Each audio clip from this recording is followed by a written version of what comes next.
bridge all the way out. So it won't take long to get there. You can see some of the areas that are in the pathway, Solway, Kirkstall. You get up to Valley View Heights. It's going to take a little while before it reaches you. But if it's still a tornado warning at that point, you know, it's much better to be prepared early and get to your safe place now, just in case. Now, if it expires, actually there was a, looks like they did reinforce that tornado warning. Let me look at what the latest is on that real quick. And that's why there's another box that has showed up. Just 1 minute here, bear with me. It is still 25-mile-an-hour wind, could of course produce some damage associated with it. It's still just radar indicated rotation out of it, not necessarily something that has dropped to the ground, at least in that latest one. It is near Oliver Springs. Of course, you saw that. It's just right south of Oliver Springs, and it's just a few miles west of Oak Ridge. It's still moving at about 25 miles per hour. So nothing new out of that, just a reinforcement of that particular warning at this time, just to make sure everybody's aware of it. They keep monitoring at the National Weather Service. Still through 1:30 for Anderson, Knox, and Roane counties there. Let's go ahead and stop this once again. It is showing some pretty good signs of staying somewhat together as it moves eastward. Look, it could be on the line of that downtown Knoxville, if it even stays together that long. A lot of times they don't stay that long unless the atmosphere is so ripe for development. Usually we have to have some kind of disturbance that's pretty strong compared to the air mass that's in place already, and a lot more moisture a lot of times than we have now. It doesn't mean this couldn't happen. It's just those are the elements that make the recipe for tornadoes more likely than you see with some of these isolated ones. I'm going to go and track this out again at about 25 miles, 30 miles an hour, or 30-mile movement. So it'll be in Carnes in about 9 minutes. If you're in Carnes, you definitely want to, that's the leading edge of the storm. You definitely want to take some shelter right now. Powell, 15 minutes away. You have a little bit of time to take some shelter there. And it gets to Spring Place. It'll take almost 30 minutes before it arrives there. There's also, it looks like, a new severe thunderstorm warning issued for Greene County. That's moving east at about 20 miles per hour. This is the back half of strong to severe thunderstorms that were affecting those of us in the northeast part of Tennessee. They moved right along the northern counties close to Kentucky and also Virginia. And here's what is left. And you notice there are a couple of different warnings that have been issued, overlapping each other. But the latest one is the one you see on the left. It says tornado possible. That's for Greene County until 1:45. That severe thunderstorm has potential of producing some very gusty winds, and also has a lot of lightning associated with it, not as much as one would expect. I'm going to take off a couple of other layers just so you can see it quite more visible. There it is. So to see the storm right over Greenville, that's the one that we're concerned with of being severe, and it's continuing to move off toward the east. Let's go ahead and look at some of the other products we have at our fingertips. Here's, it's the level of vertical liquid showing a lot stronger than the one back toward the one that we were tracking back to the west with that tornado warning, and it is having a possibility, if not just a drenching downpour, some hail. It could be a hail core associated with this as it moves to the east. There could be some damaging hail, and it has to be up to about 1 inch in diameter for it to be damaging. Usually a little smaller hail doesn't cause too many issues, but if it's a large hailstone, it certainly does. Let's look at the velocity of this one. Not as impressive. There are some velocity, it just shows a lot of turbulence associated with these storms. You do see the red. It's going away from the radar site now, at least where it's tracking. And the green now is going toward the radar site. There are a few pixels showing up of that, but it definitely is not as impressive as what we see on this tornado warning. that has been issued. Again, just to recap, if you're joining us now, there is a tornado warning for those that are in Anderson, Knox, and Roane County. You can see it there. It's almost on top of Oak Ridge. So if you haven't taken shelter yet in Oak Ridge, you need to do so. You can see it's right on the western part of the town. All of these green pixels, that's showing motion toward the radar site. And as they get a little more light green, well, that's indicating there could be some issues with it going very close to the red that's showing away, and there's obviously some sort of spin or turbulence within the core of that storm. We don't have any confirmation, at least as of yet, that a tornado has touched the ground or spawned.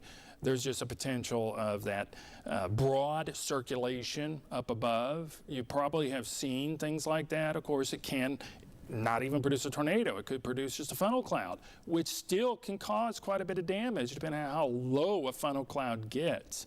If it's just off the ground 500 feet, 1,000 feet, yes, it could cause some damage to roofs and to places that are a little bit taller than it would. So even if it touched the ground, it's still very dangerous with that storm. I'm going to go ahead and go back and show you the motion of these storms at this time. You notice that there are more that are up to the north of us. Not too many storms back to the west. We do have some spots that are beginning to show signs of redevelopment back over the Cumberland Plateau. You see south of Clark Range, north of Crossville. So those are the things we're going to be tracking throughout the rest of this afternoon, this evening, for potential severe weather threat that we have ongoing. This tornado warning still has about 25 more minutes that it's being warned on. I'm going to take a look at something else real quick since I'm by myself here. Just bear with me. And I wanted to see if there's any added information with any of these severe thunderstorm warnings or tornado warning that is ongoing. There has been potential for some damaging wind. Of course, that's 60 miles an hour or greater. We've only had one place that has had a damaging report right now, I believe, and I can go to that in just 1 second with all of these storms that have been coming through, and that's up close to Tazewell. The rest of them, we haven't had any reports of damage. Now, I have had reports of power outages, just not so much of damages. But just around Tazewell, there have been several trees down. It was along Cedar Fork Road east of Tazewell, and more than likely due to very gusty winds. And saturated ground, too, because some of these places have had so much in the way of rain that it probably doesn't take too much wind to cause some power outages or some trees down if it's still raining hard again that comes through and the leaves are still on the trees. So those are just miniature sails that help that tree to perhaps topple over, and then of course can cause some power outage. So that severe thunderstorm warning says possible tornado. It looks like a very broad circulation of that one. That's why tornado warning hasn't been issued. But this one, even though there is a circulation, it looks a little bit better. It's more confined. It still looks more likely something could be aloft. Within the storm itself, there's a spin, but a lot of times these storms, even if they have a spin, can drop a tornado or not drop a tornado. It just depends how strong it gets. Okay, this one's moving again east at about 25 miles per hour. Now it's right on top of Oak Ridge, with very strong winds associated with it. And it's going to continue to move east. If it stays together, it'll get into Knox County here into central Knox County here very soon, since it is moving at a decent clip. It's not moving as fast as those other storms were up north. Some of those were going 40, 45 miles per hour. Up along the Kentucky line. Now that's hauling, and that's a lot of wind. So here's that signature again, the velocity signature that we see that could potentially have different wind fields causing a spin in the atmosphere right over Oak Ridge or just to the south of town. This is also a correlation coefficient, and this can often show perhaps a debris. If there is anything, there could be some debris associated with it. And here, it may be a little unclear, but it does show there's something to pay attention to with it at this particular time. But until we get an actual confirmation, it's just a radar indicated tornado that we're noticing. I'm just clicking through a couple other things to see if anything shows up with, here's precipitation rate. I wanted to show you how much it's saying. Now, if there's hail, this could be contaminated somewhat. Precipitation rate, it is depicting individual raindrops. So what happens if the signature comes back at showing a real thick area it's running into, that's typically a lot of rain, right? Well, if there's hail, that's more solid. So you'll get more of a return, and it says 4.5 inches per hour, and that's a lot. Most likely there's some hail associated with it, and it is skewing the amount of rain that's coming out. Now here, most likely there's not a hail core, so 2.3 inches per hour, that's not impossible. Neither is 5 inches, but we don't usually see 4 to 5 inches per hour out of these storms. So there could be some damaging hail, or at least small hail, associated with this storm as it plugs off to the east. Okay, back to sweeping radar. I'm going to track it out again now. Even though there's already a little bit of cone there, I can give you a better idea of where it's going to be based on its current velocity, its current motion. And I will track it out right where it's right at Oak Ridge. The heaviest rain is. Even though it's still raining out ahead of it to the east of where I'm tracking, this is when it starts getting pretty rough. So it'll start to pick up and get quite rough for you in Powell in about 14 minutes. Karnes, just 8 minutes away. And also downtown Knoxville, it's about 20 minutes away. So if it holds together, we'll be able to see it here. We'll just have somebody step outside and see what we see, or at least look out the window. Unless we have to take shelter out of this, if it does still end up showing a potential for a tornado. So to recap, tornado warning from this storm, been tracking it for about, let's see, I saw it start to develop about 11:30, 11:45 on radar. It looked pretty benign. As it did develop, it wasn't that active at all, but then it started to pick up, and it was just south of Wartburg when it started to develop. So this storm developed right here, and now it's here in a little over an hour's time. There's another storm behind it. It doesn't look as impressive, and it moved north of Harriman. That's kind of trailing that storm that has a potential for that tornado. Let me look at something real quick, because I would like to see how that other storm is doing behind it when it comes to velocity, to see if it's showing any kind of, it has a similar type of situation as the one there in Oak Ridge. You see that? You see the green that's showing up, very light color, some strong winds, and then we have this. So nothing has been warned or indicated yet, but it does end up heating at least eyeballs on it for a while, because the other one was kind of like this too when it developed and moved to Oak Ridge. So again, there is somewhat of a signature of a rotation until we get an actual report that it's made itself to the ground. It's just a radar indicated tornado. So back to where it is with this heavy rain associated with it too, and some infrequent lightning. There are spots developing elsewhere. You notice just pop-up showers here and there, but that's some instability in the atmosphere as we're getting some holes open up. Yes, there are a lot of clouds around, but there also is sunshine, which helps destabilize the atmosphere. Right now, I'll get it to you in a second, but I'm going to the cameras. I'm going to point that direction, and then I'll pop it up for you to see. One of our cameras on the tower, you can see the dark clouds. Too far away yet, but it doesn't mean it won't be here very soon. Let's go back to that image. That's obviously not Douglas Lake. Take that out of there. I'm just going to hide it for you. and we will put it on the tower camera. See that? You see the storm back off to the, just on the edge of your screen. I know it seems, it's quite far away, so it is difficult to notice.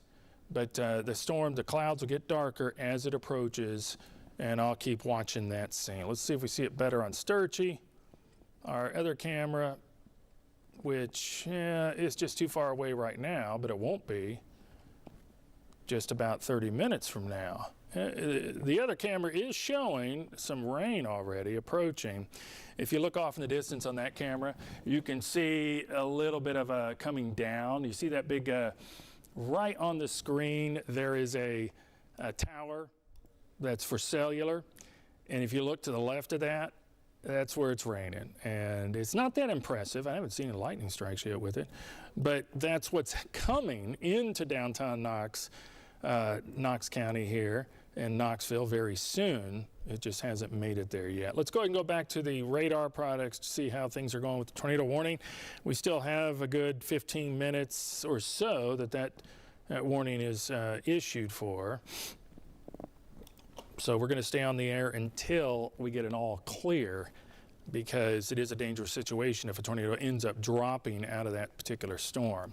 There it is again, and it is passing through Oak Ridge. It looks like a lot of it has moved on already, south of Oak Ridge and east of Oak Ridge, right down 62, and that's a pretty healthy looking storm there. Tornado warning is only radar indicated now. If there was a tornado on the ground and it was spotted, this would be pink. And then we would know for sure that there is an actual tornado. Severe thunderstorm warning was issued here just now. This is for Knox County, Anderson County. Of course, it's for the same storm because it's expected to stay together and get in that area where it's shaded in yellow. That is through 2 o'clock. So that storm, even if the tornado warning drops off here at 1:30 and nobody's seen a tornado and there hasn't been any indication of one, that storm is still active.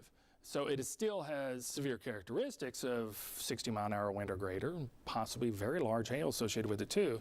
And that could be problematic for those of us in Knox County. So you probably would still want to take shelter, or at least track and pay attention, and don't go anywhere until the storm moves on. It's moving at a good 25 miles an hour, maybe a little longer. Let me see what the latest on this severe thunderstorm warning is, because the speeds do vary depending on the storm. This one's still moving east at 25. And haven't seen anything, but there could be some damage to roof, siding, trees due to wind gust. We've only had, one report of trees down. That was up north, but none around here due to these storms. But we still got to keep you informed of them because of the potential danger with the storms moving in. Let me go ahead and go back to the velocity, see if any changes have happened with it. It looks much the same. Here it is over the past 30 minutes. So it moved along a lot of real estate. You can see it was south of Coalfield, or right near Coalfield 30 minutes ago. And it didn't take long, and it's already passed by Oak Ridge. And it's moving across the river. It's almost at the split of 162 and 62. And those in Carnes, north of Farragut, they're in the line there, in the path of that particular storm. And so is downtown. So that's why you really need to take some shelter, especially because of that tornado warning, as it is moving that direction. Let me back out, and that way I can go ahead and track this out. I am going to use a different product. Let's take it on sweeping radar. I'm going to take this stuff off so we're able to better see the path of this storm. Now, there are some more storms developing in Knox County, but those aren't severe. They're typical heavier downpours, could produce some lightning very soon. They just popped up not too long ago.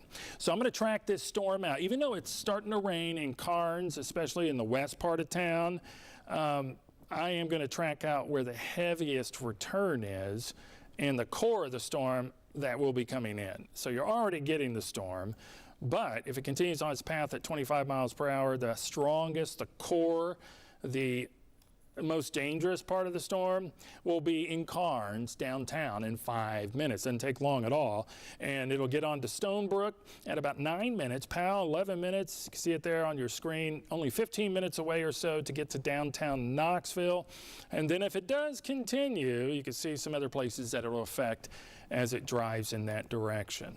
So clearing this off, showing you some just over the past hour, how much the storm has progressed from south of Wartburg, moving into Oak Ridge. Oak Ridge now is not as perilous there as it will be in Carnes, because now it's moving into Carnes.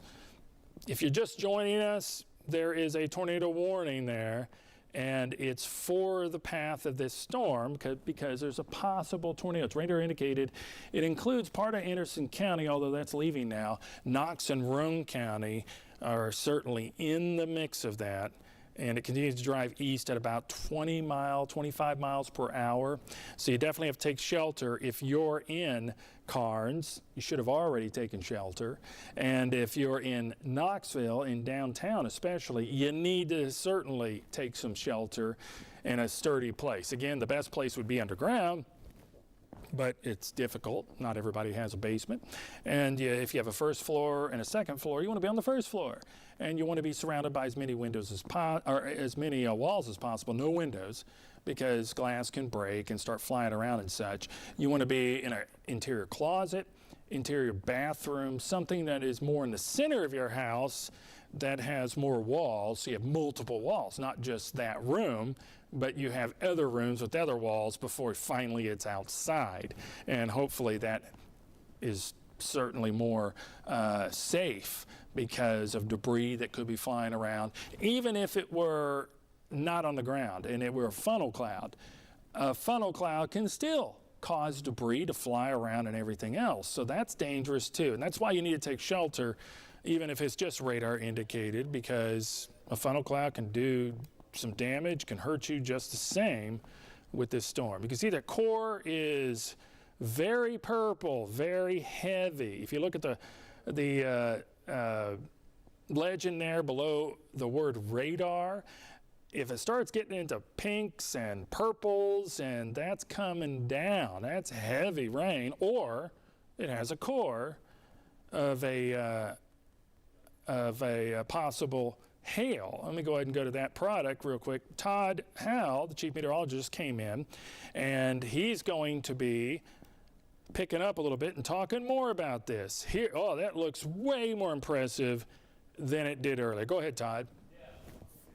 Mike Simon. Thank you, Mike. Thank you so much. You're exactly right. This is the storm. What's fascinating is upper level winds are right over the top of this basically parallel boundary that has prompted a weak circulation, as Mike was just talking about. Tornado warning for Anderson into Knox County. And again, that's also has the possibility of some large hail. So we are looking at this storm is tracking now east of Oak Ridge, coming into Solway, Edgemore Road area, and continuing Melton Hill and tracking right toward Carnes. So that could be some big hail coming in from Anderson County into parts of West Knox County, Carnes, Hardin Valley, and again all along Clinton Highway, Oak Ridge Highway, and again tracking basically pretty much down from here's the split right here at Pellissippi and Oak Ridge Highway. And so for reference, again, it's getting ready to crossing over the Anderson Knox County line, and will continue to be tracking again Clinton Highway as well. And there's a look. It's a weak circulation. A lot of this, what prompted tornado warning, again, some stronger winds aloft, tapping into enough of a core, as Mike's been talking about, with the possible hail and some damage of winds, and that has got a broader circulation going. Now, most of that, it could be aloft. No confirmation of any damage or anything on the ground, hopefully not, but it is a broader, weak circulation, but that's what prompted the tornado warning earlier. Strong winds aloft, parallel to a boundary that's developing at the surface, and you saw Mike talking about more showers and storms are lining up. So in addition to the potential potential damage and wind threat and large hail threat. Some heavy rainfall, also a potential risk here with some training of storms. That's something we'll be keeping an eye on. Now, if you're watching us in West Knox County, again, as Mike just talked about, communities that you need to take cover, again, in Carnes right here. And again, we're going to be tracking this particular potential tornadic thunderstorm with that tornado warning coming from Anderson into West Knox County. So again, approaching the Carnes, West Emory Road area, again, Oak Ridge Highway, Pellissippi, Edgemore Road, Solway. And here's a look at radar. Thank you, Mike, for that info. And again, this tornado warning is till 1:30. Now, downstream, there's a severe thunderstorm warning. So looks like there's going to be a handoff. We're going to keep an eye on that potential tornadic circulation, but a handoff, if you will, from a tornado warning, severe thunderstorm warning, but damaging winds. And here's the key. If there's enough energy in a severe thunderstorm to get rotation, you're probably going to have potential damage, whether it's a tornado or not. So take it just as seriously, this particular severe thunderstorm warning, as you would a tornado warning, because we're likely looking at some potential wind damage. So severe thunderstorm warning for Anderson and Knox, again, with a tornado possible tag, though. There's that handoff. National Weather Service up in Morristown got a good bird's eye view of this storm as it's tracking from east of Oak Ridge, Solway, Edgemore Road, toward Carnes into West Knox County. So Carnes, Hardin Valley, again, maybe approaching the Powell area, but right now, pretty much it's the Oak Ridge Highway, Clinton Highway corridor, Melton Hill Lake area as well. And again, near the Bull Run Steam Plant, Beaver Creek area, that's going to be coming into West Knox County. And again, you can see some of the outer edges of rainfall about to come into the Knoxville area. So we have that severe thunderstorm warning until 2 p.m. for Anderson and Knox counties. Damaging winds, again, appear to be fairly likely with this particular storm. And I'm looking at also detailed radar information. Yeah, go ahead, Mike. Take it. Todd, take it away. there was a report just came through. The report of somebody noticing a funnel cloud. It's from emergency manager there in looks like Morgan County. This was 12:50 when it was spotted, so it was a little while ago. Okay. And that shows you the potential of a tornado that could drop. If there was a funnel cloud, then it was forming, but it was not on the ground. Yeah, Mike, thank you so much. That is one of the earliest reports that prompted that. Mike Simon, thank you very much. And yeah, again, that's a severe thunderstorm warning, again, being reiterated by the National Weather Service in Morristown. That's going to include Knox and Anderson County with a tornado possible. That's until 2 p.m. So as Mike just said, yeah, had some observers, you can start to see a rotating wall cloud and maybe a little bit of a funnel aloft before it ever makes contact with the surface. May never make contact with the surface. Hopefully it doesn't, because obviously that's where you get the damage. But that is what prompted coming out of Morgan County, again, tracking right over from Oliver Springs, reports of hail in Oliver Springs a moment ago, right over Oak Ridge, now into the Solway area, and now moving into Carnes. Tell you what, Mike, let's do this.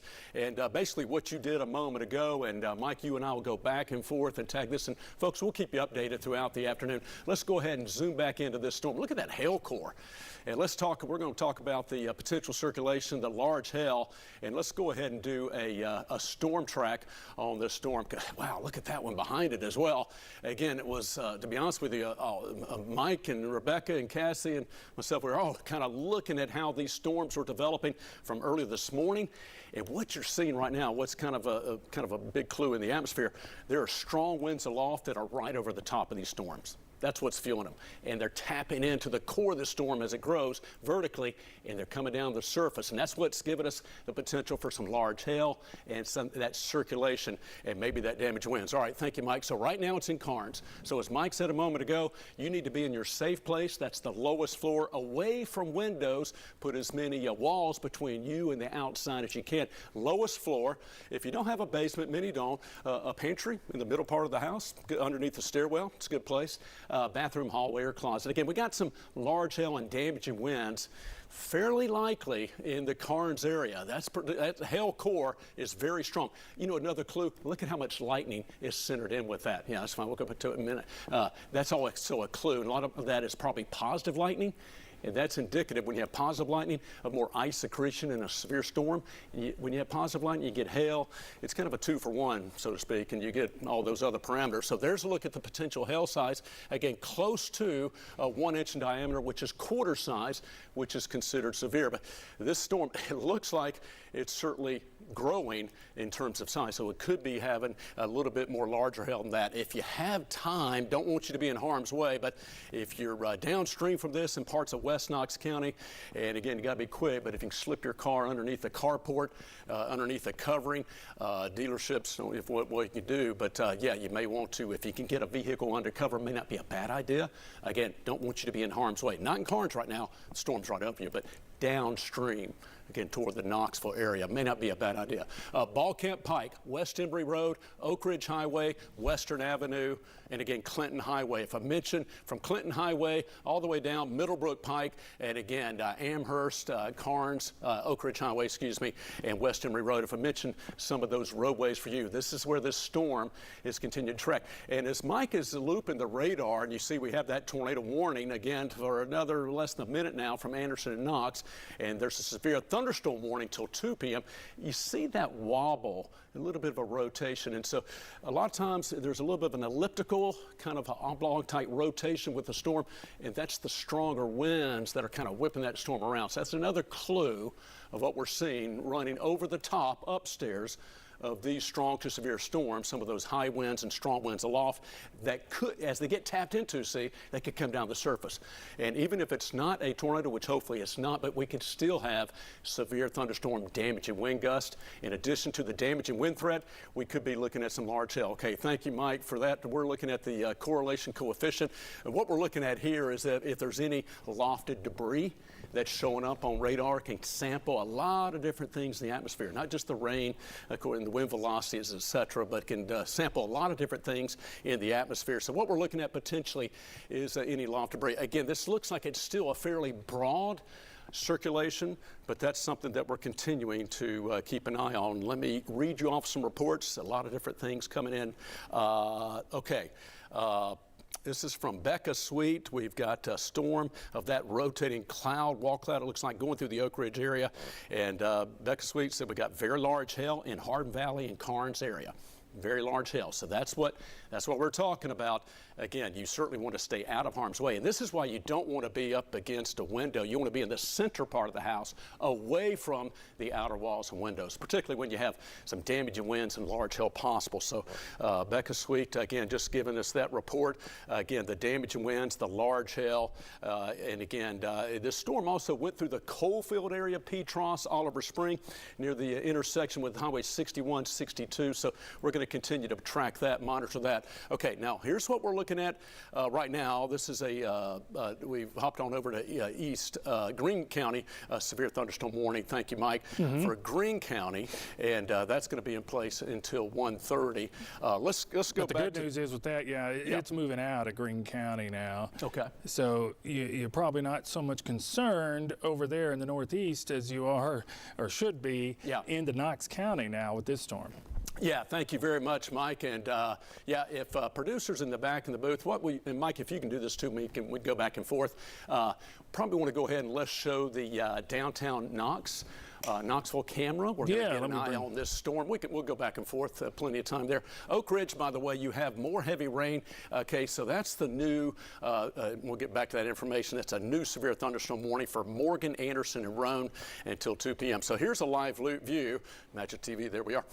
This is a look at the downtown camera. And Mike, too, you can hit preset 4 or just go ahead and rotate around. That's totally fine. There it is right there. So we're looking, there it is. So yeah, kind of, and see if that's zoomed all the way out, but you can see the western edge here, and then I should say the southern edge and the northern edge there. So it's a pretty wide storm with that potential large hail. We're pretty much looking due west right there from Knoxville right toward Carnes, and again coming out of Oak Ridge. And so there's that broad, again, severe storm.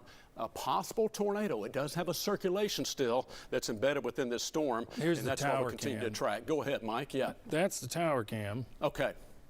that's a look at our Sharps Ridge Tower Cam. Yeah, and that's pretty much also looking due west as some lightning flashing there as well. You can kind of see that edge. And again, it's basically, let's see, Mike, did you say the movement east, southeast, or east at 20? It's moving east at about 25 miles per hour. 25 miles per hour. Okay, so that's pretty much going to be coming right toward us, if you will, in our camera view here, as that is the severe storm. Okay, Mike, let's go back to the Morgan-Anderson Road.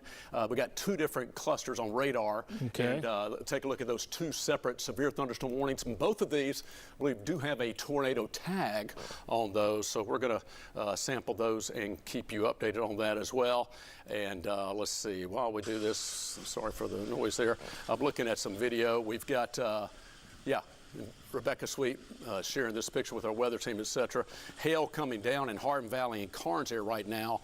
And Becca or Cass, if y'all watch, if y'all go ahead and forward that, we'll try to get that on air. Producers, we got some hail video in the Hardin Valley and Carnes area coming in. Looks like it's probably about quarter, maybe nickel size, just from a quick sample there. But that's another confirmation of what we're seeing. Okay, here's the two different ones again. Yeah, Anderson and Knox, severe thunderstorm warning. Again, that's going to be in place until 2 p.m. And interesting time expiration there. But anyway, it's got a radar indicated tornado possible. And here's that additional severe thunderstorm warning again until 2 p.m. for Anderson and Knox. And so more of these storms are lining back up from Oakdale toward Coalfield back into the Oak Ridge area. Now look at that lightning. And again, this is more of that flag in the atmosphere. See, upper level winds are producing these strong to severe storms. They're feeding down into those storms, and that's what we're seeing as far as the strong winds aloft being tapped into and coming down to the surface. So we could be looking at the damaging winds moving back into Oliver Springs and Oak Ridge area. So Oliver Springs, Oak Ridge, take cover once again. We're looking at potential severe thunderstorm with damaging winds and large hail for you. Knoxville, go ahead and be prepared to take cover as far as from Powell to Carnes, coming right down Oak Ridge Highway to Western Avenue and approaching 640.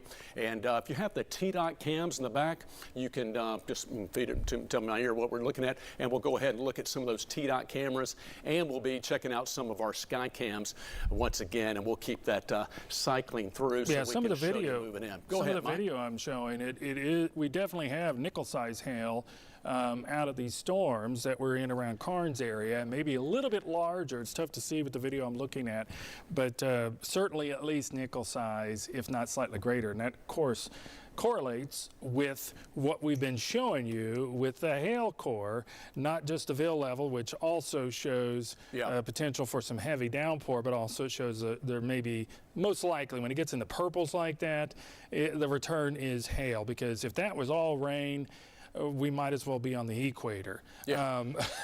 But I don't think it is all rain. And this now is looking a little more impressive with the circulation. Go ahead, Todd. No, go ahead. No, Mike, you and I are just looking at the same thing. I was about to say that exact same thing. Thank you, Mike, so much. And thank you for your coverage of this storm. And exactly what Mike just said, this is tightening up just a little bit. Again, it's got that circulation. So Middlebrook Pike between there and Western Avenue now, coming from Carnes, again, Oak Ridge Highway. And again, there's a margin of error with mapping of about a mile or so. So we're trying to get very detailed, but again, it could be of that line. Okay, this is a live look at TDOT camera.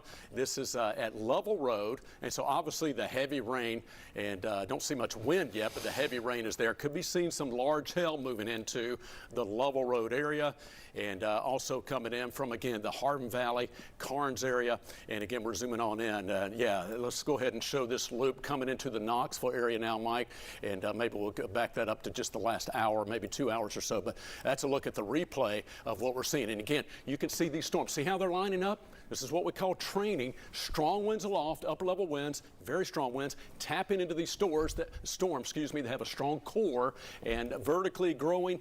And that's what we're seeing with the potential for damaged winds, large hail, and frequent lightning. So certainly you want to move indoors when the thunder roars. That's the saying. And some dangerous lightning starting to pop, a really frequent lightning from Oliver Springs toward Oak Ridge. So, and certainly don't want to be out driving in these storms.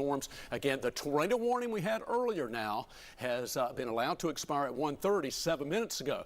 But here's what we're looking at. We have a severe thunderstorm warning, and it's a tornado possible tag. So it still is showing some signs of rotation within this storm that's coming in from the Karnes into the Knoxville area. It's a little bit more elongated, again, stretched out right here, but we're also seeing that potential large hail. And then on the heels of this first storm that had a possible funnel in Morgan County earlier, tornado warning, now we've got Oak Ridge and Oliver Springs with new strong to severe storms moving in. We have video coming in for us that we can show. This is just a general rain video. I think this is from Melissa Ragsdale in the Oak Ridge area.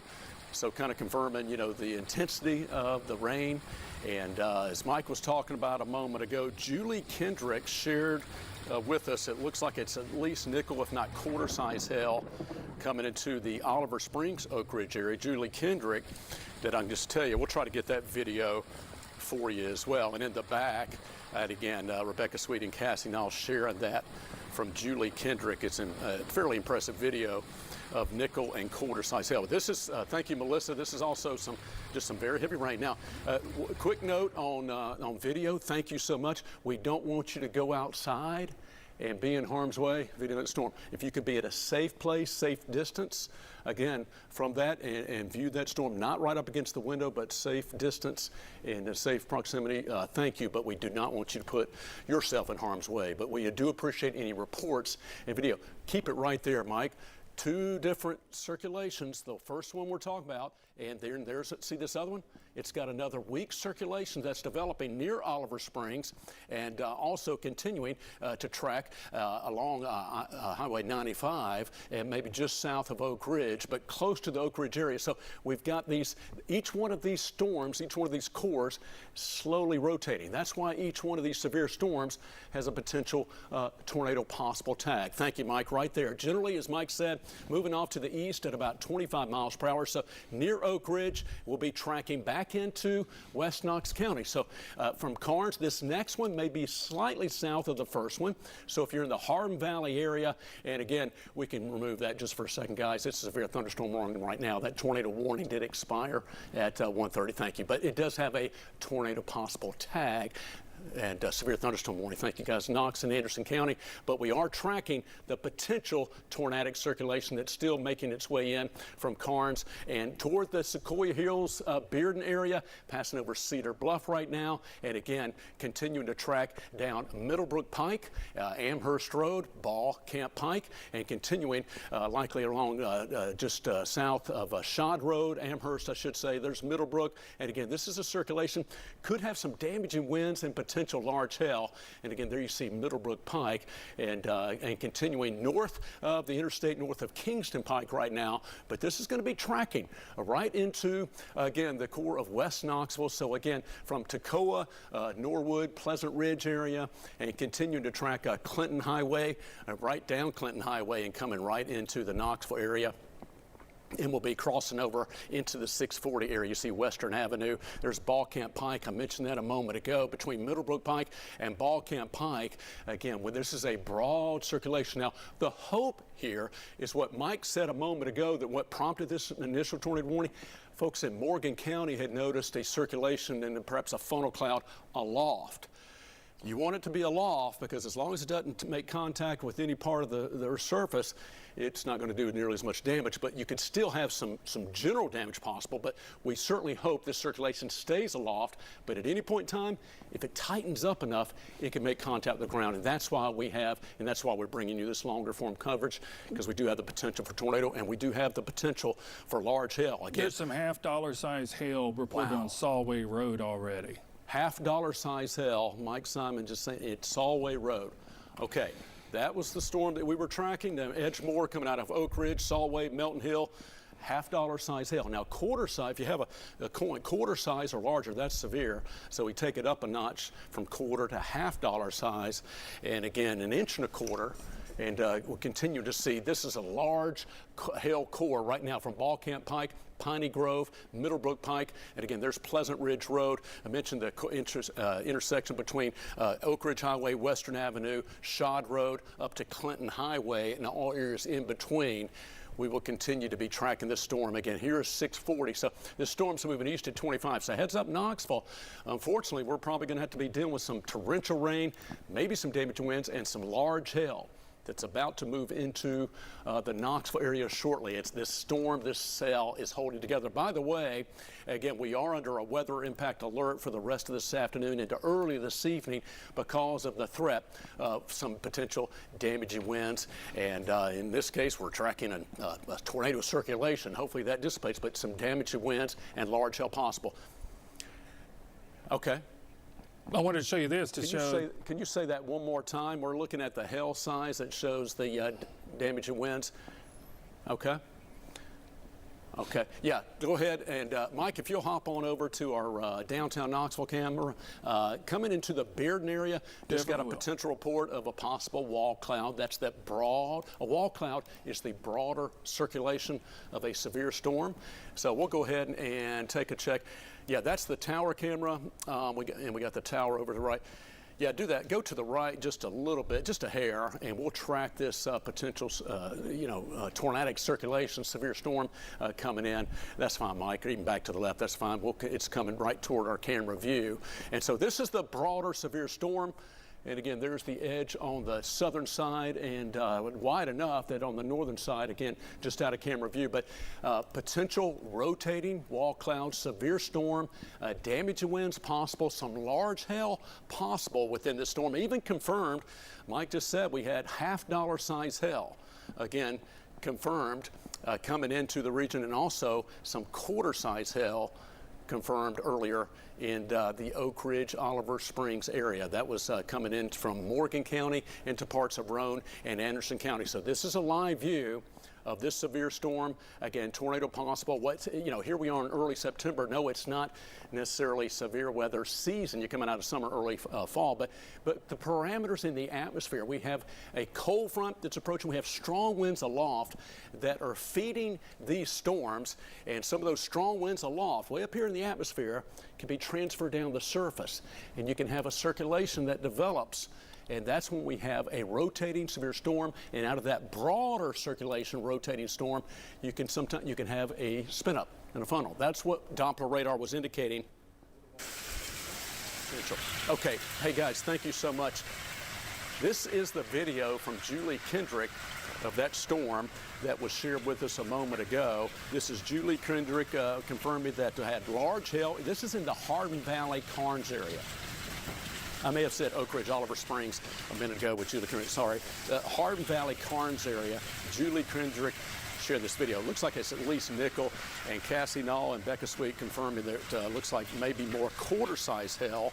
And the $half-size hail report, wow, is near Solway Road. And so this is Hardin Valley and Carnes. Then we had the $half-size hail near Solway Road. And then another report, just seen this, is from Carnes Middle School. And this is a great photo. Whoever shared this got a quarter in the hand, and we've got hail that's bigger than that right there. I don't know. We're just going to do this right there. See that? That's a quarter on this side right here.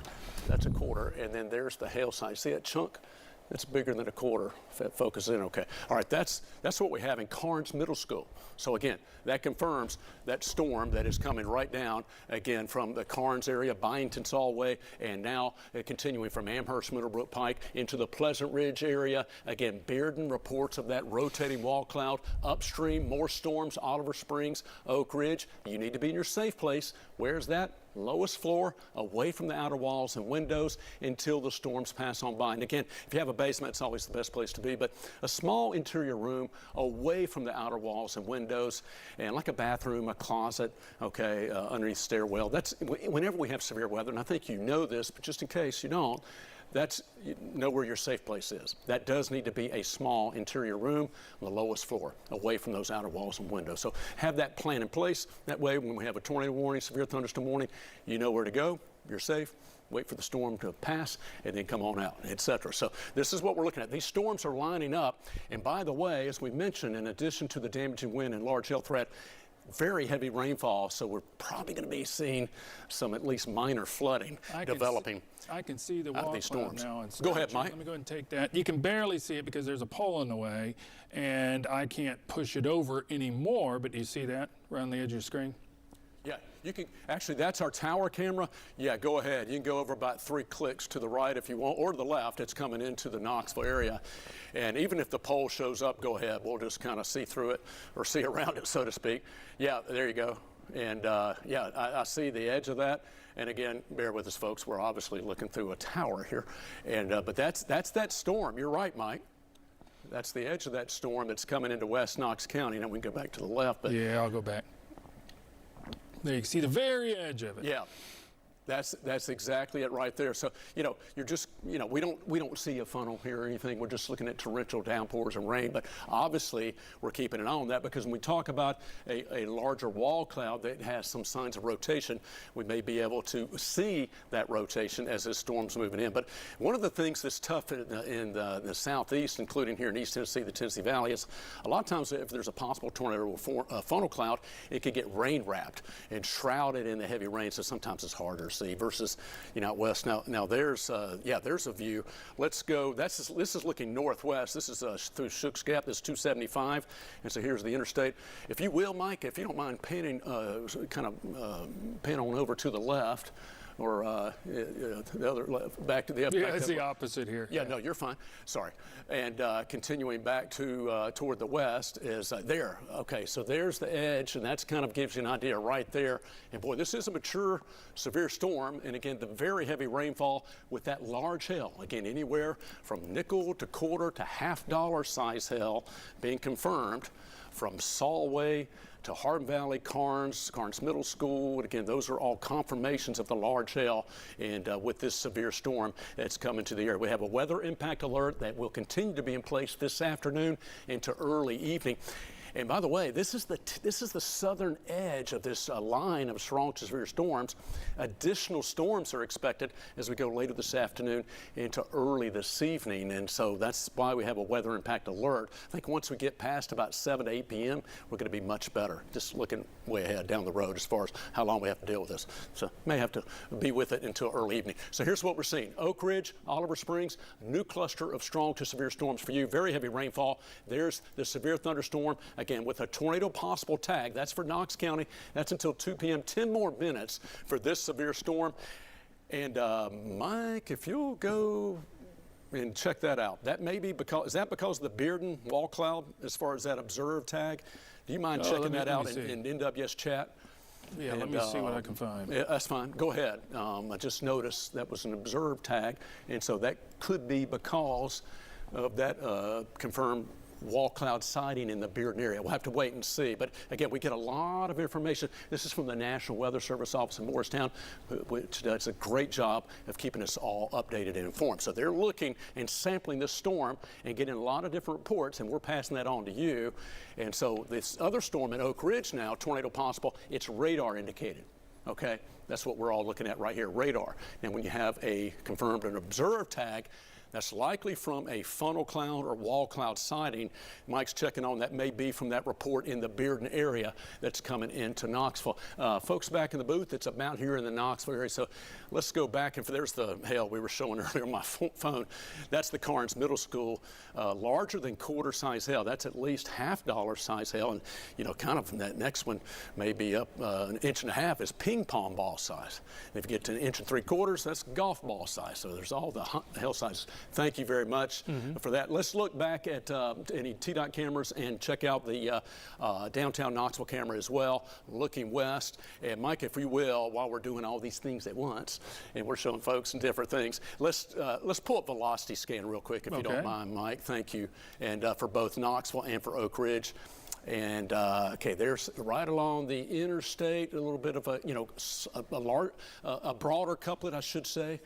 Don't see anything overly tight, but this is what we're saying. I probably should point this out. I think Mike's talked about this as well. What do these colors mean? What are you talking about when you see circulation? Well, you see, these are winds going away from the radar, and the green is toward the radar. And where's the radar? It's up in Morristown, which is off in this direction. So what we look for with respect to the radar, you would look for winds going away from the radar in this fashion and then toward the radar, and that's what gives you a cyclonic circulation. Don't necessarily see that overly tight couplet right there, but there is a broader circulation. Can you zoom on in just a little bit more on that one? Thank you, Mike. And we're also, again, just south of Oak Ridge, another one. So again, this is what we're looking at as far as that particular one, but actually it's right back in here that we could still be seeing that broader circulation. And again, if Sutherland Avenue and again, John Tarleton Park coming right down, again, as you're passing over from, again, that intersection with coming in 640 and 40 and coming into downtown Knoxville. If we can see a TDOT camera if we could see a TDOT camera of 4075 in Hollywood Road, if you can find that one, it is right where that potential circulation is, south of the road, really. But you can see how heavy downpours, and you can see the roads just inundated once we can get that camera with rain. That's 4075 at Hollywood Road. Okay, thank you, Mike. That'll be a TDOT view. So, yeah, the torrential rainfall, this potential damaging winds. Let's look at the Ville product again, Mike, and maybe a CC. We'll just check out both of those. There's the, gosh, look at that. Again, we got all the different identifiers. If you see a landmark and a school or feature's not there, it's just an older database. It's working on being upgraded, et cetera, et cetera. Look at that.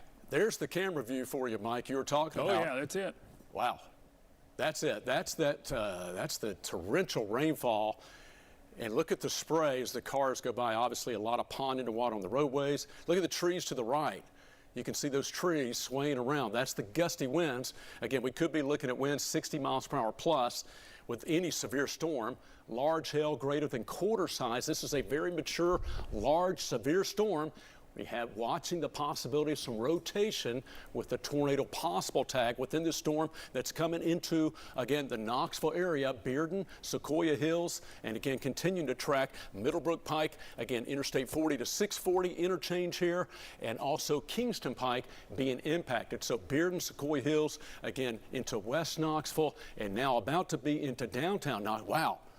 Now there's, Mike, is that the camera you're talking about? Wow, look at that. Where's that one? That's 40 at Hall of Fame, sorry. Hall of Fame, yeah. Didn't mean to get too startled, but obviously we went there and the wind was shaking around pretty good. Yeah, 40, there's one camera that's down. I wanted to show earlier, 40 at Paper Mill, it doesn't look like it's working. Okay. So that's where the storm may cause some problems there with connectivity with that camera. Yeah, I know. Hang on, folks. I know it's kind of getting us dizzy, but that tells the story. I mean, we look at radar, we get information, you know, a picture's worth 1,000 words, right? When you see video and a picture, okay, yeah, I get it. Severe winds and very heavy rainfall. Large hail could be a quarter size or larger.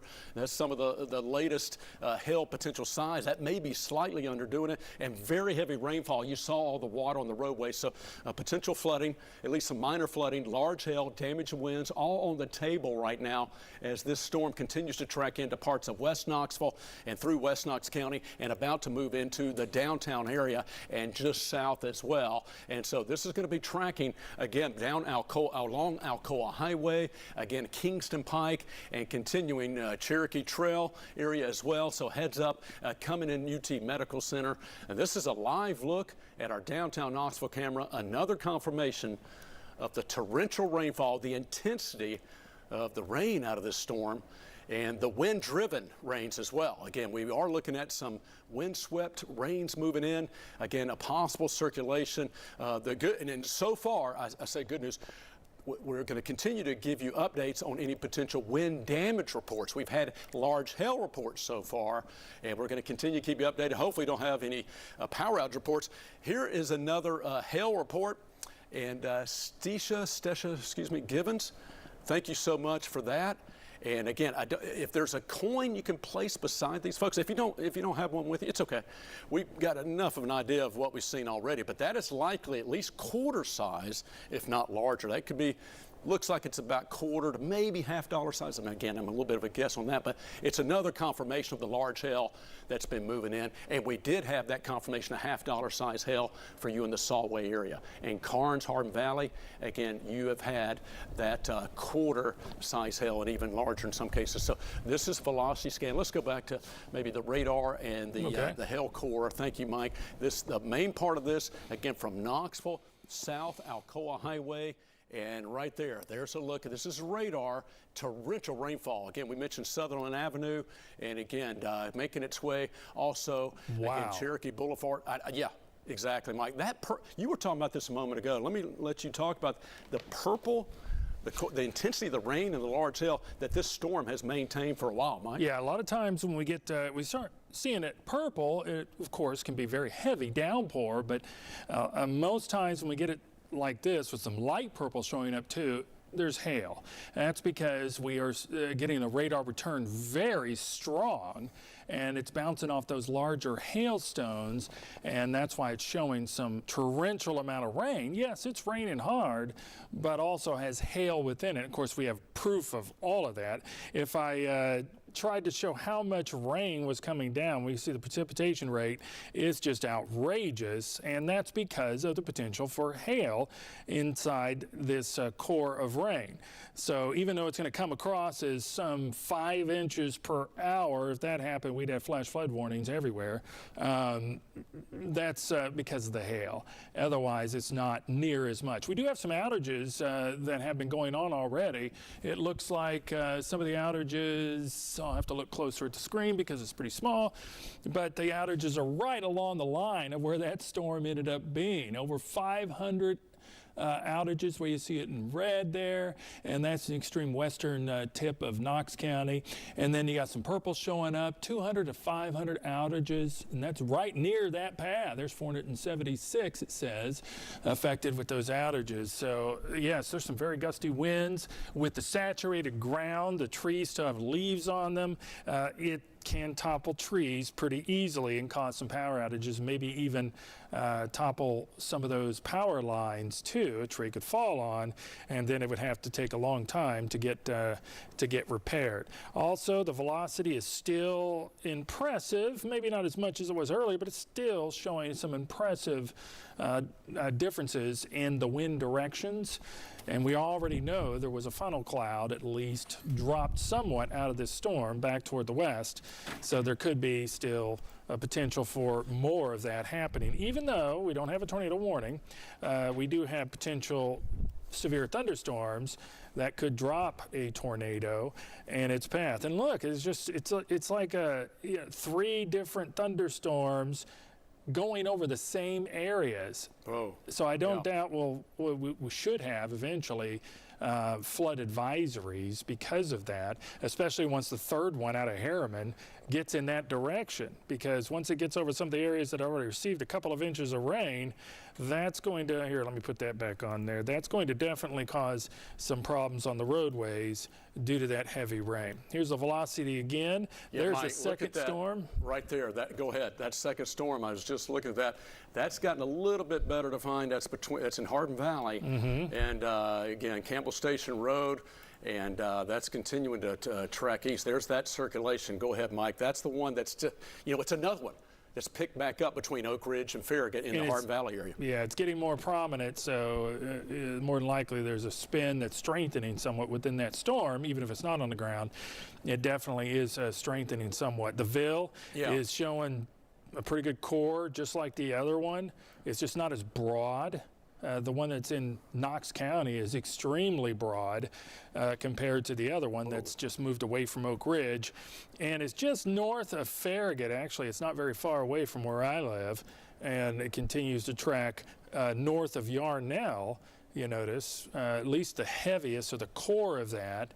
And it's right around Solway Road, where we did get a report earlier. So yeah, it's going over the same exact spots. It's probably going to go right over I-40 again, and that's going to continue to produce some extreme downpours and potential hail associated with that. Now we have so many different tornado or severe thunderstorm warning polygons that it's hard to plot them all. The main two are right up there, though, Tom. Yeah, thank you so much, Mike. And getting reports from meteorologist Cassie Null and Rebecca Sweet, and we're going to have to get a confirmation of this, but the Knox Alternative Education School may have lost part of their roof or had at least some damage, wind damage to the roof. The Knox Alternative Education school there. So we're going to get confirmation that we have a report that's coming in, lost part of its roof from the National Weather Service. They've sent out that. So we'll try to get confirmation on that report, but that's another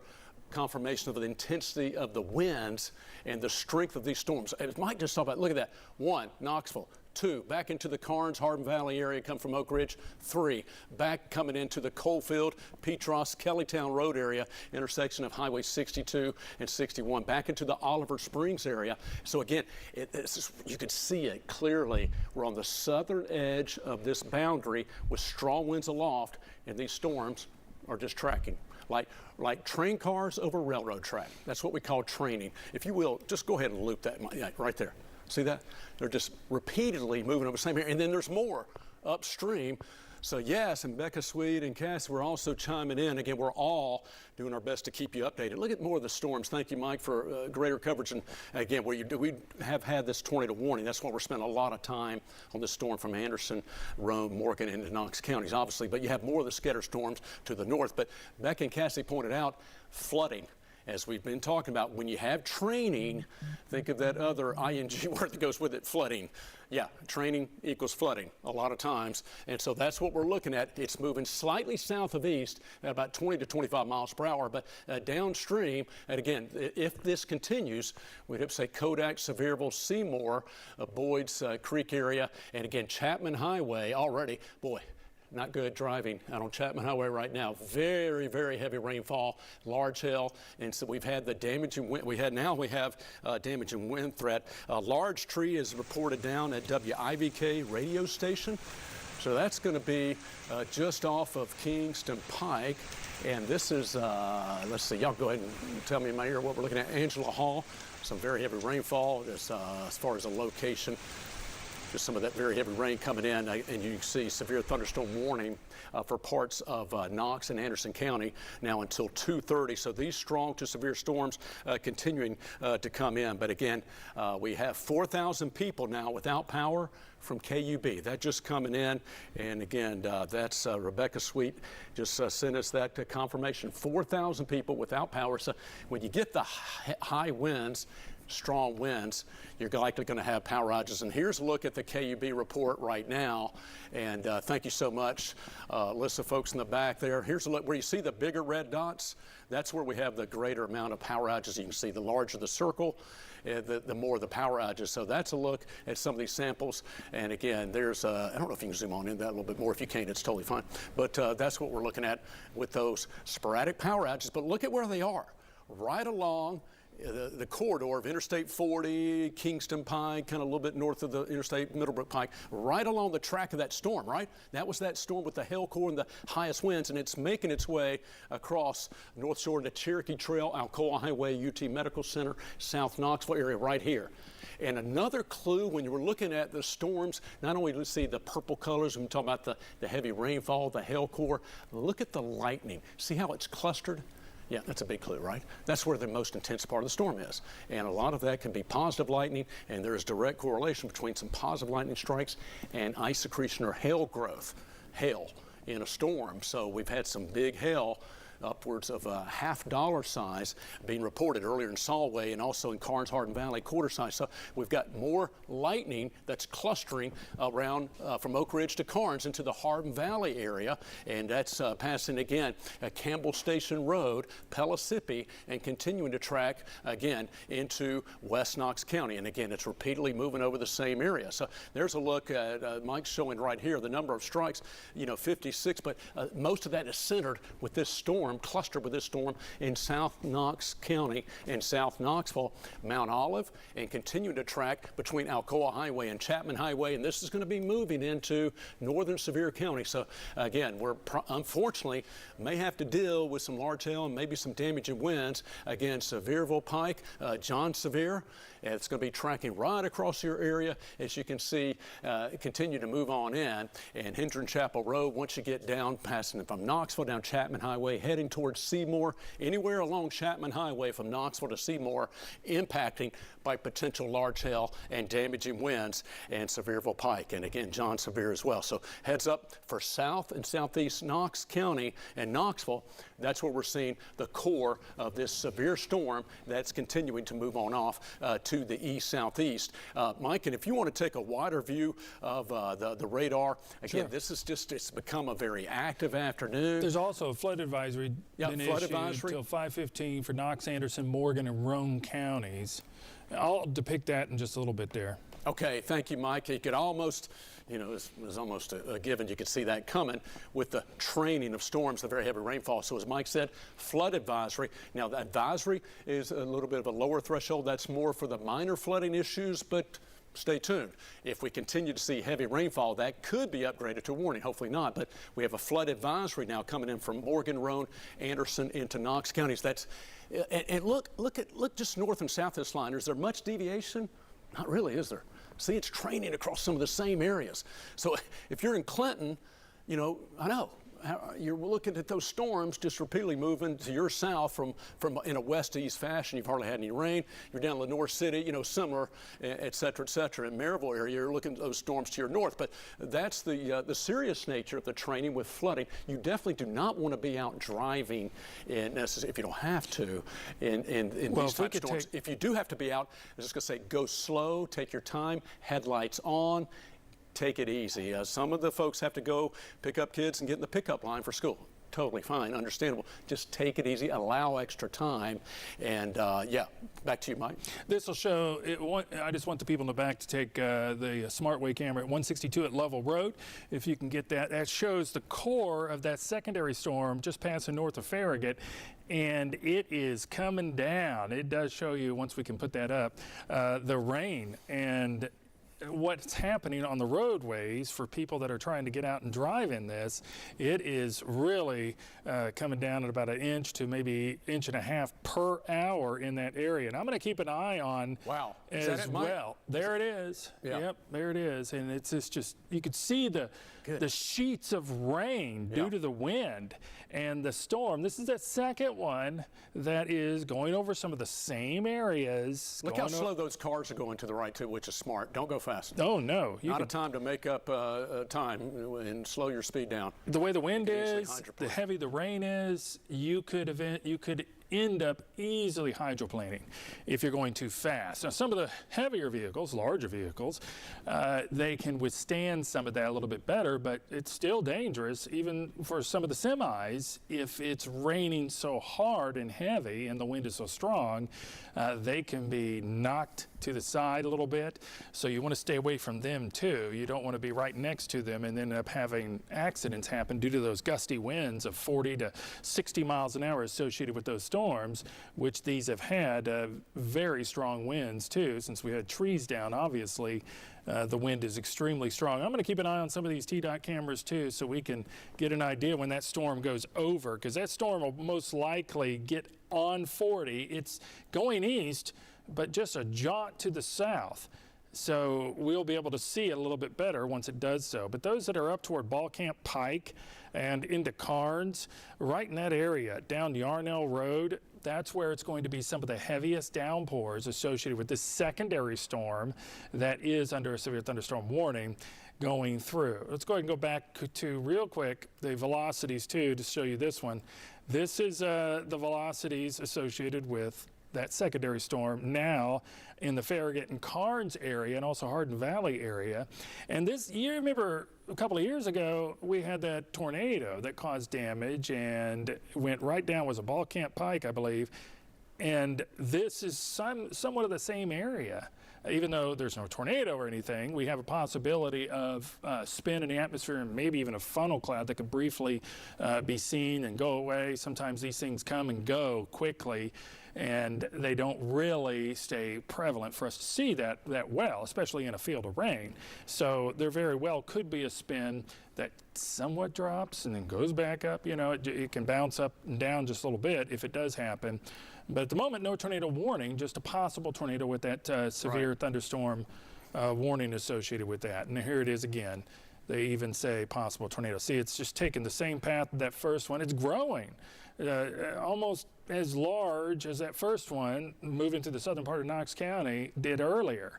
And then, of course, that third one behind it, wow, it's picking up too. Oakdale to Coalfield, there's a pretty good storm just on its heels. So kind of like a string of three pearls there, you can call it, I guess. That's a good description. It certainly is going to be causing some localized flooding. You know the areas. There's an area in Carnes, you notice, if you go underneath the railroad there, it's probably going to have half a foot of water because it tends to build up in some of these areas that are prone to some localized flooding, Todd. Yeah, thank you, Mike. And again, just focusing in on that storm southeast of Knoxville. And as Mike said, this second storm between Carnes and Farragut. And we'll take it, be here at the wall here, but to point out, and another point, school pickup for elementary, some of the earlier kids that's coming up, 2:30, 2:45.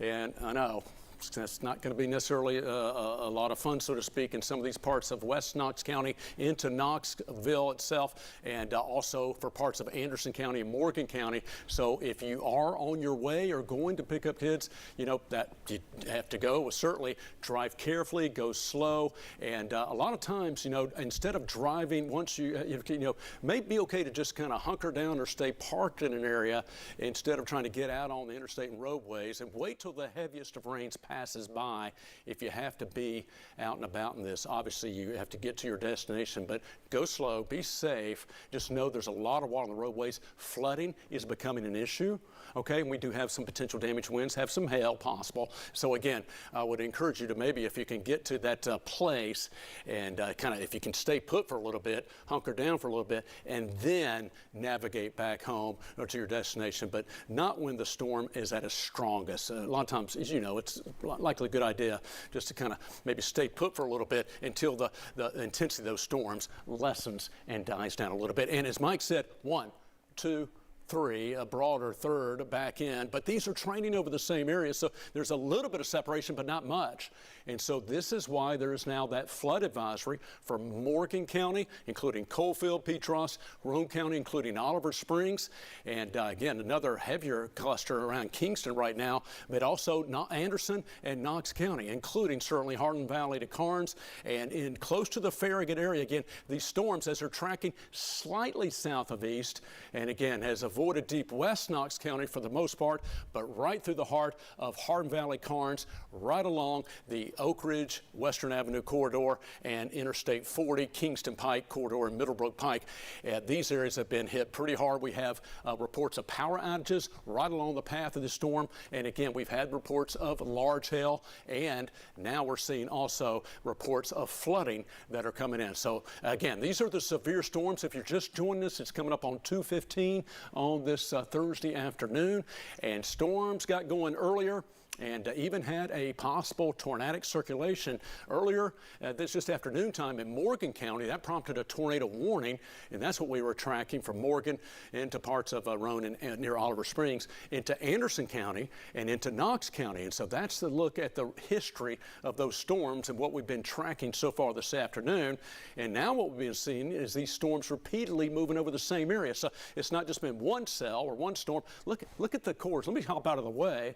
And as Mike was talking about a moment ago, aptly pointing out, look at the purple in the first two cells leading the way. The first one, again, pretty intense. The second one, pretty intense, intensifying a little bit more, crossing over Kingston Pike and past Pellissippi now, Cedar Bluff area, Dutchtown Road, and again continuing right along, again, as I mentioned, Middlebrook Pike, Kingston Pike, and we'll continue to dive slightly south of east, right across Kingston Pike, and again moving to the east-southeast. So this is going to have, again, a high impact coming from Lovell Road, Pellissippi, Cedar Bluff, and tracking along Kingston Pike, and continuing to make its way likely near the Bluegrass area, but also going to be moving back into the Bearden, Sequoia Hills area, and also along Cherokee Boulevard, Lakeshore Park, again, some of these areas. If you live along North Shore, and again, maybe just north of there, but that's something we're going to be continuing. Westland Drive is what I was meant to say earlier. That's going to continue to impact your area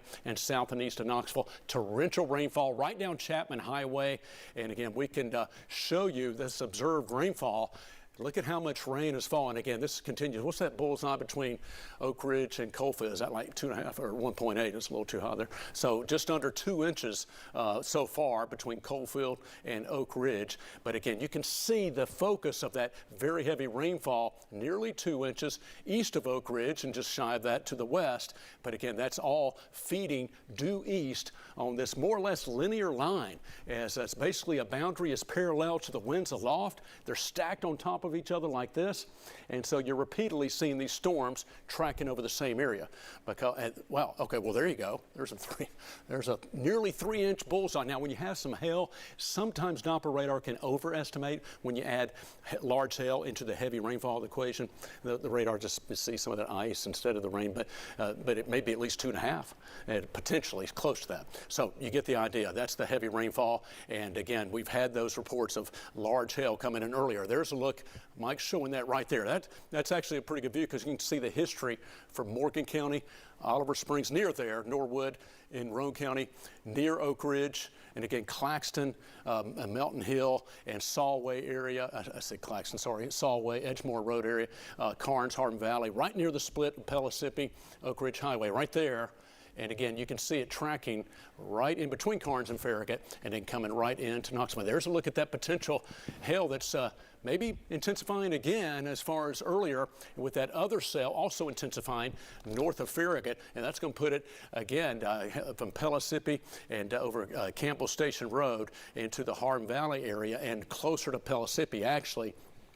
So Pellissippi State, and again, continuing to see that cell. That's greater than a quarter-size hail estimated, again, at the intersection coming in in Hardin Valley Road and toward Pellissippi right there, and Oak Ridge Highway further to the north. So that's another cell that's potentially intensifying, and more large hail is also possible. Boy, look at that core. Mike, I'll send it back over to you.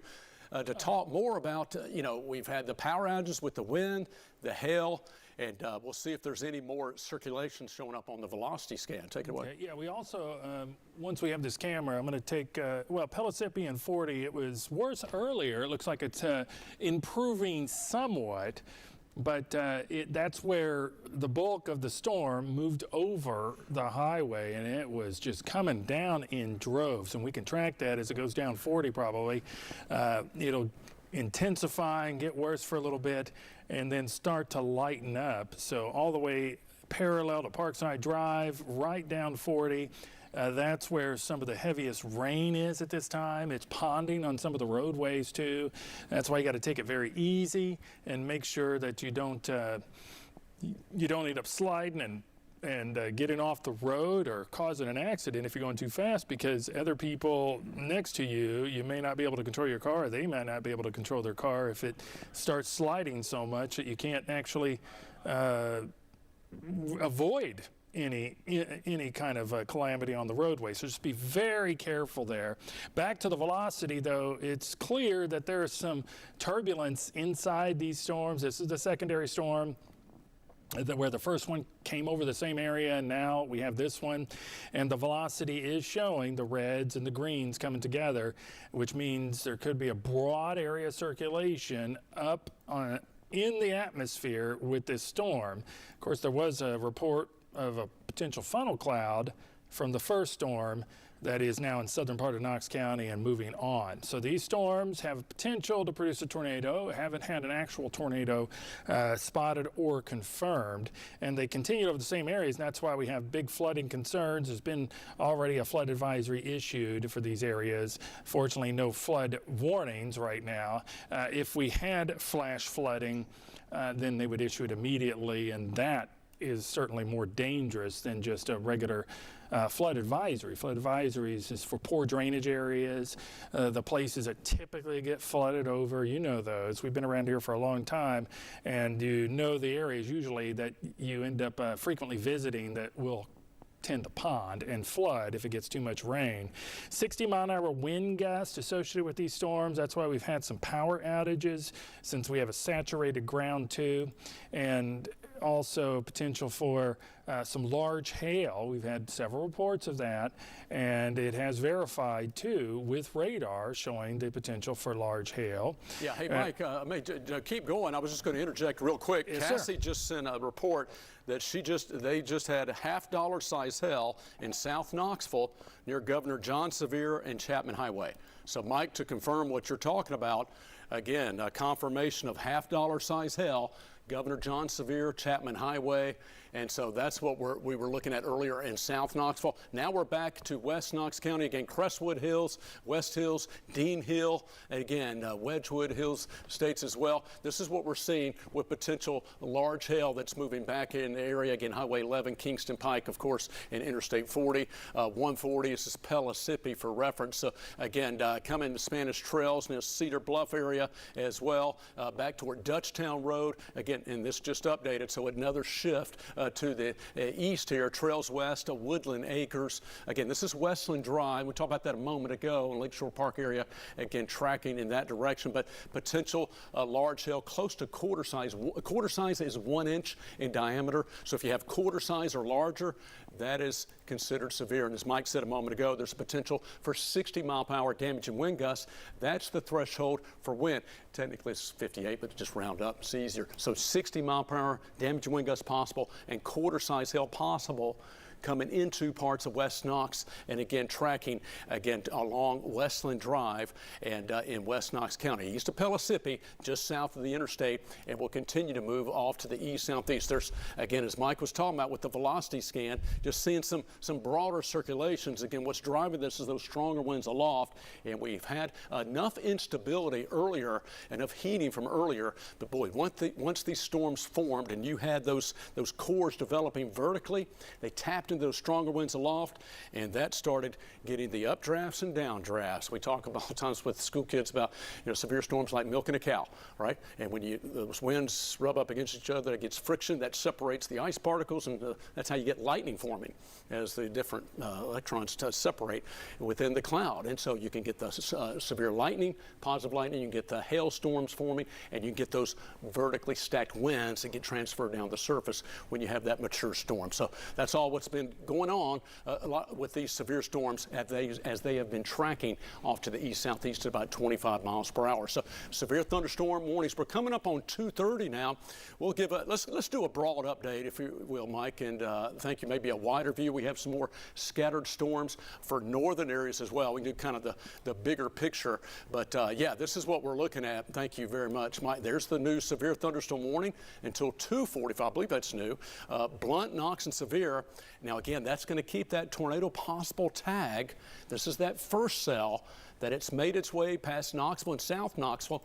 Half-dollar size hail just reported in South Knoxville, and this is now between Seymour, Boyd's Creek, and Kodak, and so continuing along and just south of Interstate 40, and continuing, so Highway 66, and continuing Boyd's Creek to Highway 66, 411, just north of there, and near but close to Seymour, heading towards Sevierville and the Parkway. So Kodak to Sevierville, and again, heads up in northern Sevier County.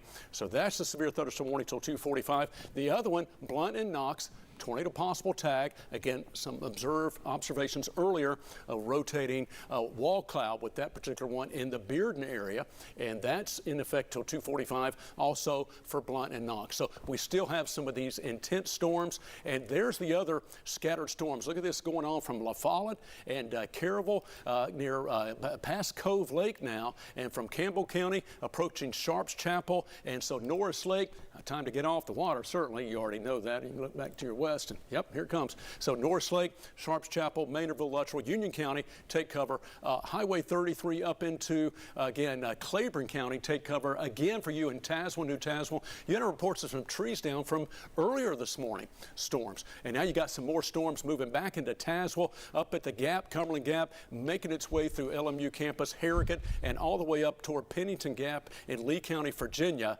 And again, this is a separate line. More storms for you in Huntsville, Crossville. You're seeing some scatter showers and storms. Now, up in Kentucky, a lot of your storms were certainly last night and earlier today, and still continue to feed just ahead. The actual frontal boundary, though, is still just toward north and west, and it's not going to, this one's not going to move through. That's kind of the issue. It's stalling out. And remember the high winds aloft? Just going to repeatedly develop these storms up until about 7 to 8 p.m. this evening. Updated power outage report now up to 4,800. I don't know if we can take that in the booth and that right there. Looks like, excuse me, let's take a break there. Looks like some, the red circles have been added up into, is that the Powell area? Or coming out of Powell and into the Pleasant Ridge, maybe Norwood area. And yeah, that's, go ahead, thank you. So you've got, again, where you see those bigger circles, red circles, that's where we have a greater amount of power outages. But look at the smaller dots as well, just numerous reports of, yeah, just some of the pockets, a lot of pockets of power outages. And again, you can see 4,800 now, and that's, if you look in the far left-hand side of your screen, and I don't know about you, you may have to walk right up to your television set. I'm walking right up to the monitor. 4,891. Again, out of 225,663. So that's what we got. The top one is those with power, but we have almost 4,900 without power, just shy of that. That is currently for Knox County. That's KUB customers, just shy of 4,900 without power due to these severe storms and also those damaging winds that were moving into our region earlier. So new information coming in now. We got a couple of new severe thunderstorm warnings for Claiborne County till 3 p.m. and for Sevier County until 3:15. So this is there's some of the storm reports Mike's pulled up. There's that one for Carnes. That was that $50 size hail report right there in, off Solway Road in Carnes. Okay. Yeah, thank you very much. Getting a confirmation that we mentioned a moment ago, the Knox Alternative Education Center, the roof, part of that roof may have been blown off or torn off. Got a confirmation that damage to the roof at Knox Alternative Education Center, roof damage has been confirmed there, and we'll try to get more details of that, but that's at the Knox Alternative Education Center reports and confirmation of roof damage from wind damage to the roof there earlier. Again, we're just still looking at the intensity of these storms, and the concern now is for a lot of flooding, and thank you. No one was hurt. That's thank you. No one hurt at the school. Just some wind damage to the roof. So thank you, folks in the back. Thank you for passing that along. That's very good news with that. The concern, as we were just talking about too, is these are kind of combining, getting joined together, congealed, if you will, and so that's the concern with flooding. In addition to the damage and wind, large hail threat, and we're now looking at that possibility of flooding. Here's the new severe thunderstorm warning specifically for Sevier County until 3:15, and again, radar indicated, but looking downstream, you can see, notice the polygon box, look at the length of it, look at the shape of it. So these storms are moving due east, but slightly south of east at 25 miles per hour. Slow enough and training all the way back to the west, even off our screen here, which are more storms back into Morgan County still that are going to continue to feed more or less along a similar axis or corridor. And that's why we have the growing concern that we've had initially severe winds, possible tornado, we've had the large hail, but the growing concern is for flooding. In addition, and a lot of times when you have mature severe, strong thunderstorms moving in, an organized system. A lot of times it is that 1-2 punch of severe on the front end and then transitions to heavy rain and flooding on the back end. And so this is a setup with high winds aloft, parallel to the boundary. And what that means, we say parallel, the boundary's not moving. That's the issue. The boundary's not moving at all. Storms are repeatedly moving over the same area. So we have to watch out for that flooding potential. John Sevier and Chapman Highway, well, need we say more that probably, some issues with minor flooding ongoing there. And also, and again, that's just obviously an area that's highly trafficked. And when you throw in a lot of heavy rain, it can make travel certainly a little bit more hazardous. So don't recommend having to, unless you have to get out, pick up the kids, obviously. But if you don't have to get out, as far as travel in general, probably best to stay put until these storms start to wane. And that may be later on into the early to mid-evening hours. So that's what we're looking at as far as our recommendations. There's that severe thunderstorm warning till 3:15 for Blunt, Knox, and Sevier. Again, tornado possible. Actually, Mike, if you'll go and read off, I'll toss it over to you if you want to read off this information, because now we have another tag. We have considerable, and so we're getting, there's some more. That may be because of that roof damage. But I'll send it over to you. Yeah, there's golf ball size hail associated with that particular storm possible. Right now there is a severe thunderstorm warning that is for the southeastern part of Knox County, also the northeastern part of Blount County, west central Sevier County too. And this storm is moving east at about 30 miles per hour. Yeah, it can have golf ball size hail. That's pretty large. 60-mile-an-hour wind gusts, of course, possible with that particular storm as it heads in that direction. And of course, all of these, because of the signatures that we're getting on radar, National Weather Service too, with the velocity, that there could be a potential spin with these storms. And we're still noticing some spiralous. Let me look at this real quick. Okay, some potential turbulence in these storms. It's not a defined signature as we normally would see with a potential tornado. A lot of times you'll see a point that's just perfect. You know there has to be something there because there's so much red and pink right next to bright green that there has to be something going on within that storm. We don't really see that so much now. It's just sort of broken up, sort of a broad circulation. But sometimes these broad circulations can drop something very briefly. It may not be very long at all. It could just be a few seconds, or it could even drop a funnel cloud that didn't actually make it to the ground and not last very long either. So that's why, we're concerned with these things, because of damage already being reported in some cases with trees down, power lines down, and of course very large hail. We have to pay heed to these warnings because it can happen very quickly and you may be caught off guard, and we don't want to be caught off guard, and that's why we're continuing to update you and be live on these storms as they continue over some of the same areas again and again. The vertical liquid showing you a lot of moisture with these storms, but also potential for a good hail core too. And there's the third one. It's not as impressive. It's right over 75 and 40 where they split. And that particular storm doesn't look as impressive as the other two, but the other two didn't look like that originally like they are now. It looked like this third storm. So this one, we'll see if it ends up blowing up and being as strong as these other two storms are. Let's hope not, because we don't need a third one going over some of the same areas. But looking at the TDOT cameras, I'm looking at one of them. It's pretty heavy rain out of that storm, even if it's not as windy as the other one. We saw all those sheets of rain just passing over the highway out of these two storms. The one that's right over the split there, 4075, not warned.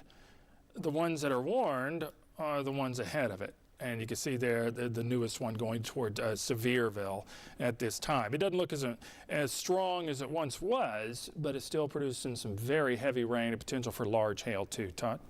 Yeah, thank you, Mike. As of less Thank you, Mike. Less than 5 minutes ago, again, as Mike talked about, this particular storm that we're looking at right here with a considerable attack, that's considerable damage, golf ball size hail. And again, that observed some rotation earlier. So some wind damage, 60-mile-per-hour plus winds, golf ball size hail. And again, this is for southeast Knox, northeast Blount, and west central Sevier County until 3:15. So this is this severe storm. And again, right here, we are tracking this storm that's likely going to be producing more large hail and damaging winds. Again, it's radar indicated, but again, wind damage to roofs, sidings, and trees likely. That the wind damage report to the Knox Alternative Education Center, that was for a wing of the high school. The good news, no injuries, nobody hurt, just damage to the roof at Knox Alternative Education Center. But that's a confirmation. And again, you can see as these are the hail reports in yellow here. Blue is wind, green is flood, and red is tornado. So we mainly have the hail damage reports that are coming in. More of these will continue to be added. National Weather Service and Morristown, just multitasking here, and with the warnings and the reports coming in, and we're all getting a lot of this information in Carnes. Quarter-size hail near Hardin Valley. Again, Julie Kendricks sent us into that, some of that video of that nickel to quarter-size hail in the Carnes, Hardin Valley area earlier. We had half-dollar size hail confirmed in Solway, half-dollar size hail confirmed Governor John Sevier at Chapman Highway, and yeah, there's that half-dollar size hail at Solway Road. That was that confirmation, and I think that is that the one, multiple golf ball size hailstones, and on social media, wow, yeah, that's 1.8. Golf ball is 1.75, rounded up there, but that's a look at right down just south of Knoxville. So, and there's that wind damage report also near Coalfield and Highway 62. That's Petros. Trees and power lines down near Fairview Road and Coalfield School, excuse me. Currently does not look to be located near where the funnel cloud was reported earlier, but thank you for that report. That's what got this first cell going with that first tornado warning just after noontime. And we've been tracking multiple cells, strong, severe cells, ever since. So that's been like over 2 hours ago. So, and there are more storms.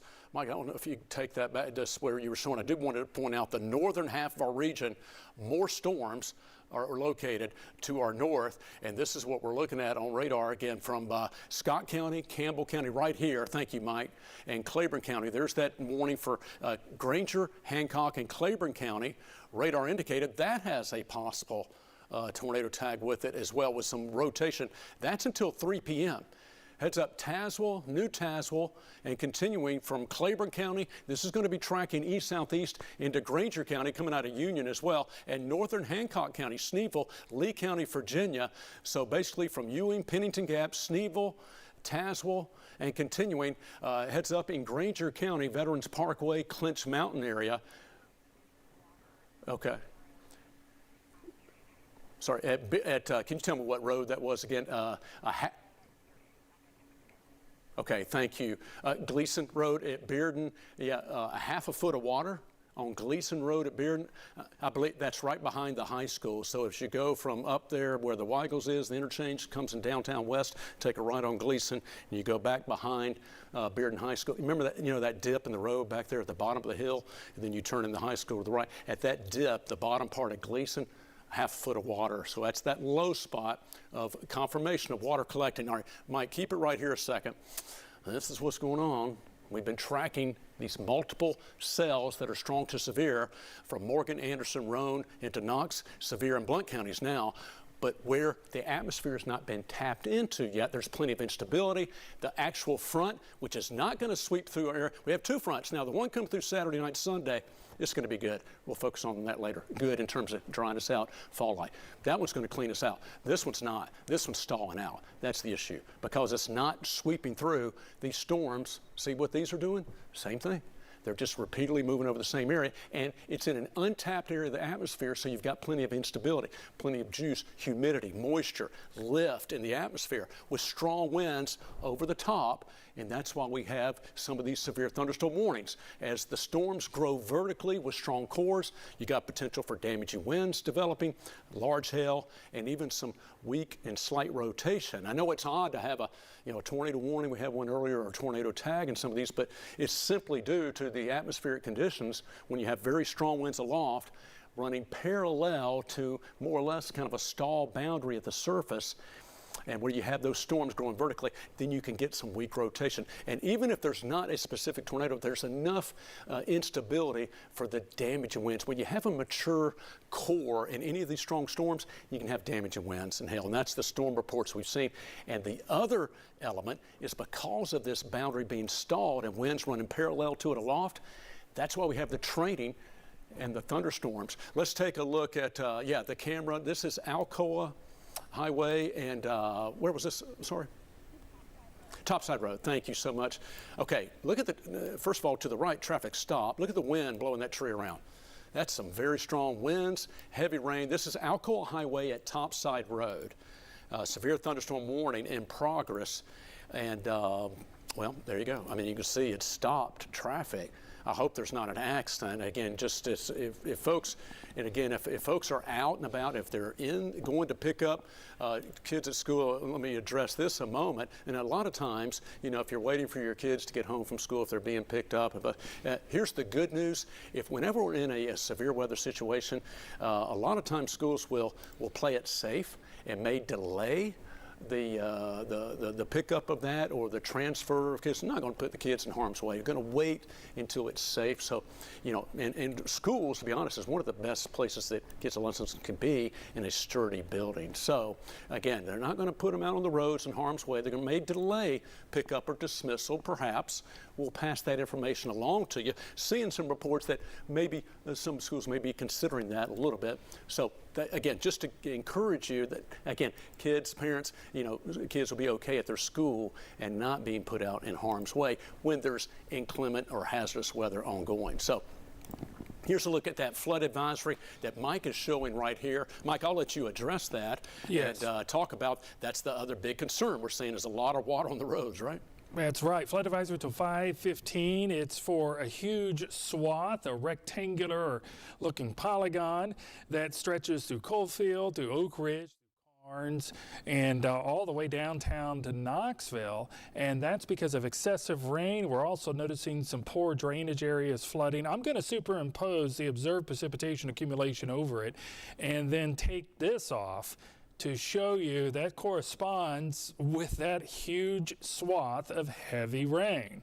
And estimations, of course, that could be a little bit skewed because of some hail cores that came over the area, but it shows you that there have been some significant amount of rain, 2.5 inches up to 3 inches, maybe some isolated spots, and it continued even toward downtown. We've had some healthy amounts of rain, and even though it let up and it wasn't as strong as it once was, it's still raining in those areas, and there's still another storm that's going to be coming through. And as that happens, of course, they're going to get more flooding since it is training over some of the same areas. So we may notice some of these spots get an additional inch, maybe additional 1.5 inches of rain in those areas. So I didn't want to discount the warnings that we have due to gusty winds and large hail, but we also have some flooding concerns around the area too. So if you don't have to get out and about, it's probably best just to wait. Unless it's an emergency for you or somewhere you have to be, you really want to take it slow, take it easy, be situationally aware of your surroundings, and make sure that you get to your destination okay. Don't go through any flooded waters. I know that may be the easiest route, the most direct route, and sometimes we get frustrated and I don't want to go around 30 more minutes, but maybe you should. It's probably the best thing to do, because we're going to get more rain and it can build up and pile up pretty quickly.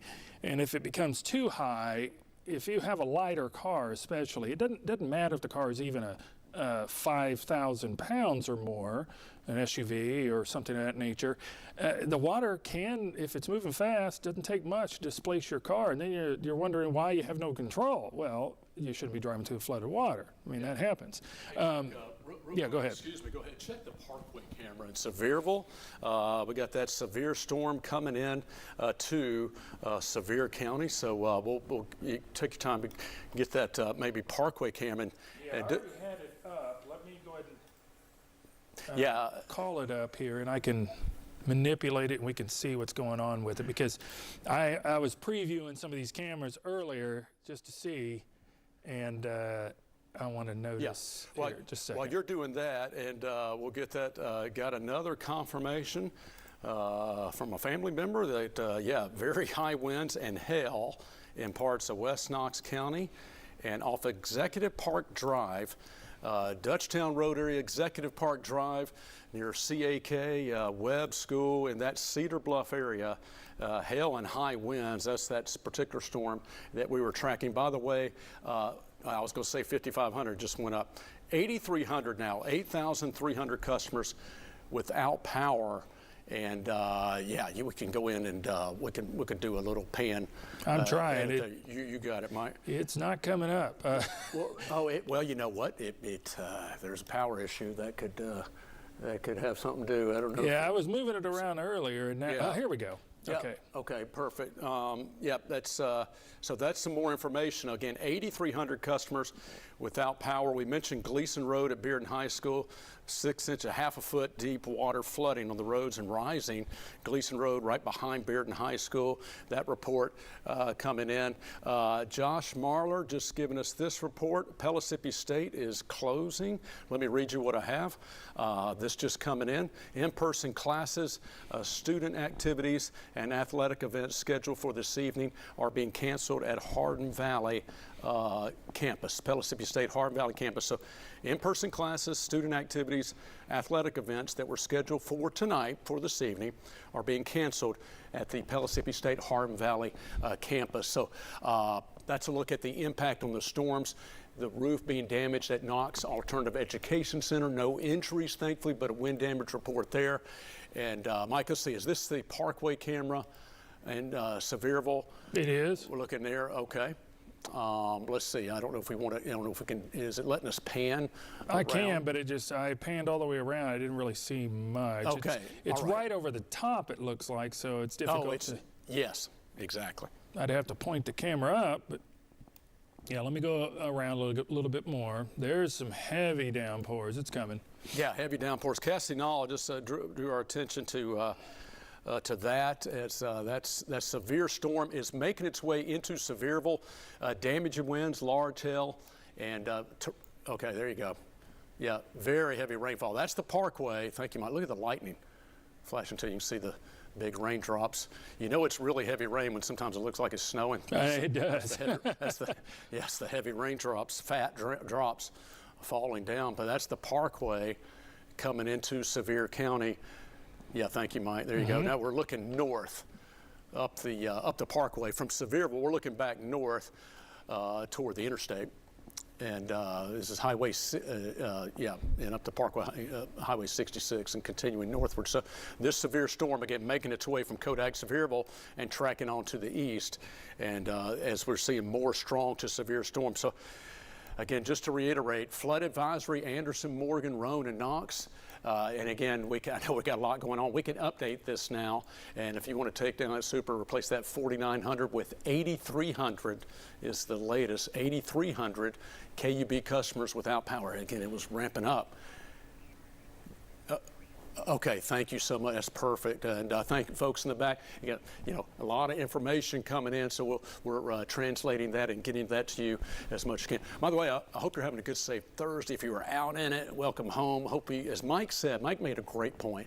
Unless it's an emergency or if you have to be out, obviously, got to get your kids. They may be, delaying dismissal, et cetera. But if you can just stay put and not have to get out in this and drive in it, we'll do our best to keep you updated the rest of this afternoon. Hope everybody stays safe. You don't want to really have to be out and about if you don't have to be, as Mike was talking about earlier with these storms. Here's this severe thunderstorm warning. Campbell, Scott, and Anderson County, a new warning till 3:30. And so this is now we're in the northern part of East Tennessee for an area that has not been impacted as much, or you were earlier today, but as far as recently, a little bit of untapped atmosphere. So now we've got scattered storms that are developing. Now these are going to be tracking off to the east, southeast. So if you have not had strong to severe storms yet, thankfully, but you could see some of these developing in your area and other parts of the valley as well, because the actual frontal boundary is still well to our north and west, and these storms are tracking to the east southeast, and will be have a chance for some of these strong to severe storms even up until 6, 7, maybe 8 p.m. this evening. We'll get an updated look at the Futurecast and see how guidance is handling that coming up in just a moment. But look at the heavy rainfall, heavy rain, damaging winds, large hail. These are all possible as these storms continuing to track on to the east southeast. So that's the latest for you for Anderson, Campbell, and Scott. Again, severe storm until 3:30. Those 60-mile-per-hour damaging winds and large hail possible. Now, and there's the other severe thunderstorm warning for Claiborne, Hancock, and Granger County. Had a earlier, thankfully, I think that went away actually, but as radar indicated, had a little bit of a rotation at one point, maybe around the Tazewell area in Claiborne County, but it's now a severe thunderstorm, but still have damaging winds moving from Claiborne up towards Sneeville, Hancock, and into Granger County as well. See the storms now tracking through Union County. These will be tracking toward Corryton, Blaine, Plainview, toward Jefferson City, Newmarket, and Talbot in time. Eventually, Whitesburg and Morristown into the Lakeway area. Cherokee Lake, Douglas Lake, Dandridge. These are off to your south and west right now. And there's a look at the storms. Thank you, Mike. La Follette, Union County, Highway 33 up into Claiborne County. So here's Washburn, Thornhill, going to make its way over toward Bean Station in Mooresburg on the north side of Cherokee Lake. Again, Clinch Mountain Corridor here, and 11W. And working its way eventually down toward 11E. There's Highway 92 that will take you down toward Jefferson City and the Douglas Dam.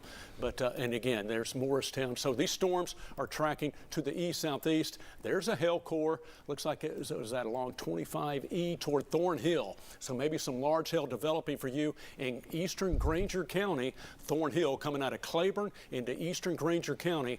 That's what we're looking at potentially with that large hail that's tracking off to the east. Southeast, and more of those scattered storms with some small hail possible back into Union County. Okay, let's go back to radar and go back down into Sevier County, Mike, and we'll track these storms that are coming into the northern areas. We'll keep a close eye on that for you, again, especially into Granger County. Sevierville, Pigeon Forge, there's the intense rainfall. Mike was showing the Parkway camera a moment ago and panning around. We were looking due north, so that severe storm is tracking just east of Sevierville, but real close. Very heavy rainfall. And look at this cluster of storms moving back toward, again, South Knoxville, John Sevier again, Chapman Highway, Alcoa Highway again. We showed you a camera view a moment ago, Alcoa Highway, Topside Road. One side of Alcoa Highway had stopped traffic. And no wonder, yeah, some very strong winds and very heavy rainfall. Look at all the lightning clustered with the purple core. That's some intense rainfall, possibility of some large hail. Sevierville eastward, possibility of large hail, damaging winds, and some frequent lightning. And again, we'll get that updated. It's almost 8,300 now at last check. It went from 5,500 to 8,300 in less than 10 minutes. I mean, again, the reports obviously coming in. But that's what happens when you have these storms tracking across. Then you see the damage reports that come in after. And sometimes they trickle in, sometimes they come in fast. But and again, we've had some wind damage reports. We've had power outages. We've had some large hail reports. These have been severe storms. And the problem also, these are repeatedly moving over the same areas, so we're having flood advisories in place too, and really have to keep a close eye on that as we go in time. Wildwood, Seymour, again south of Knoxville, this is where we're continuing to see these storms. They're starting to drift a little bit more south with time, so near Pigeon Forge, Dollywood area, absolutely you're looking north of that storm, and there's a lot of lightning and intense rainfall that's making its way from Knox across Blunt into northern Sevier County and southern parts of Jefferson County as well. So there's a look. Notice how it's starting to dive in a little bit more to the southeast a little bit. So again, that's going to impact you in Blunt and Sevier counties, and eventually making its way down toward Gatlinburg and eventually moving over into Knox County. We'll widen back out and maybe track back to the west a little bit for the storms, as we are seeing more of these storms back off to the west, trying to build back in, and to the north. And again, you can just see what's happening in the atmosphere right now. Again, this is the main line we've been tracking right here, the southern route. And notice that well-defined boundary. Again, it's tracking off to the southeast a little bit, but this is the southern boundary. Now we have a new line north of this southern line that's also doing similar behavior. Why?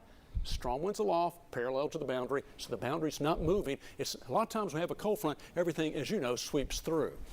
That'll be a cold front moving our way later Saturday and Saturday night, and we'll talk more about the chance for showers with that and a few isolated storms with that feature.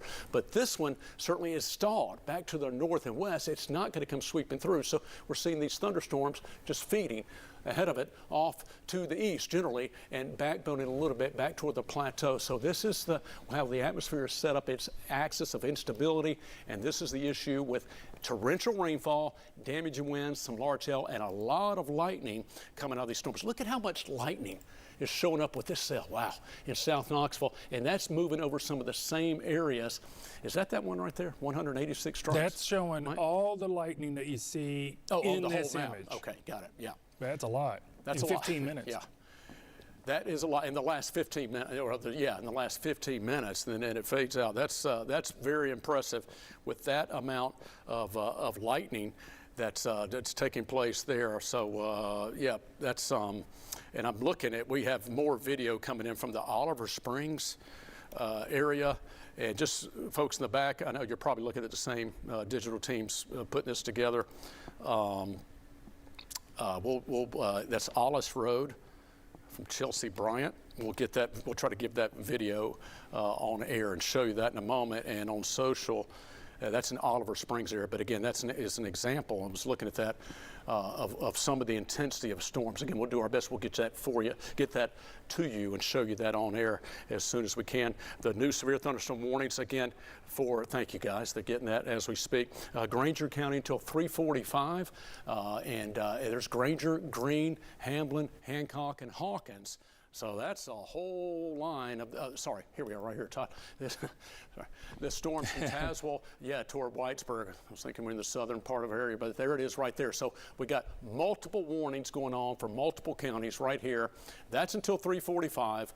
And again, the earlier warnings, Claiborne, Granger, and Hancock until 3 o'clock. So if you're watching us from Tazewell, Washburn, Mooresburg, again, near Morristown, Cherokee Lake area, Thornhill, Bean Station, again, there's Mooresburg and Whitesburg, and along the Granger, Hancock, Hawkins County line, and along northern Hamblin County, extending down to Cherokee Lake, you can no doubt see those dark low clouds just to your north rolling in. Thornhill, looks like we got some large hail happening right now, maybe some damaged winds, hopefully not, but there's potential hail core over Thornhill that's working its way to the east-southeast right there. There you can see the darker purples. This is what we call VIL, vertical integrated liquid. It gives us a good idea of the ice accretion, the potential hail stones and hail formation within a mature, strong to severe storm. And so this is for Granger County coming out of Claiborne County and Hancock and Hawkins counties heading toward Mooresburg.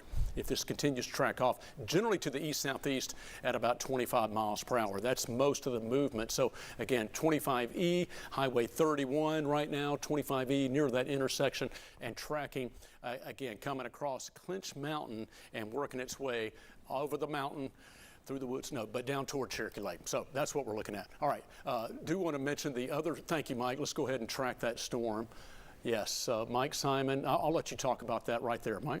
Okay, just tracking where the potential hail core is and where it's going to be if it holds together. And it's moving at about 30 miles an hour, the latest report from the National Weather Service. So it'll be at Bean Station in 10 minutes, it'll be at Mooresburg at about 16 minutes, and also Cloud Creek at about 27 minutes. So you could expect to get some large hail. There could be up to ping pong size hail associated with this particular storm. So just be aware of that. It's best not to be outside. That will definitely hurt.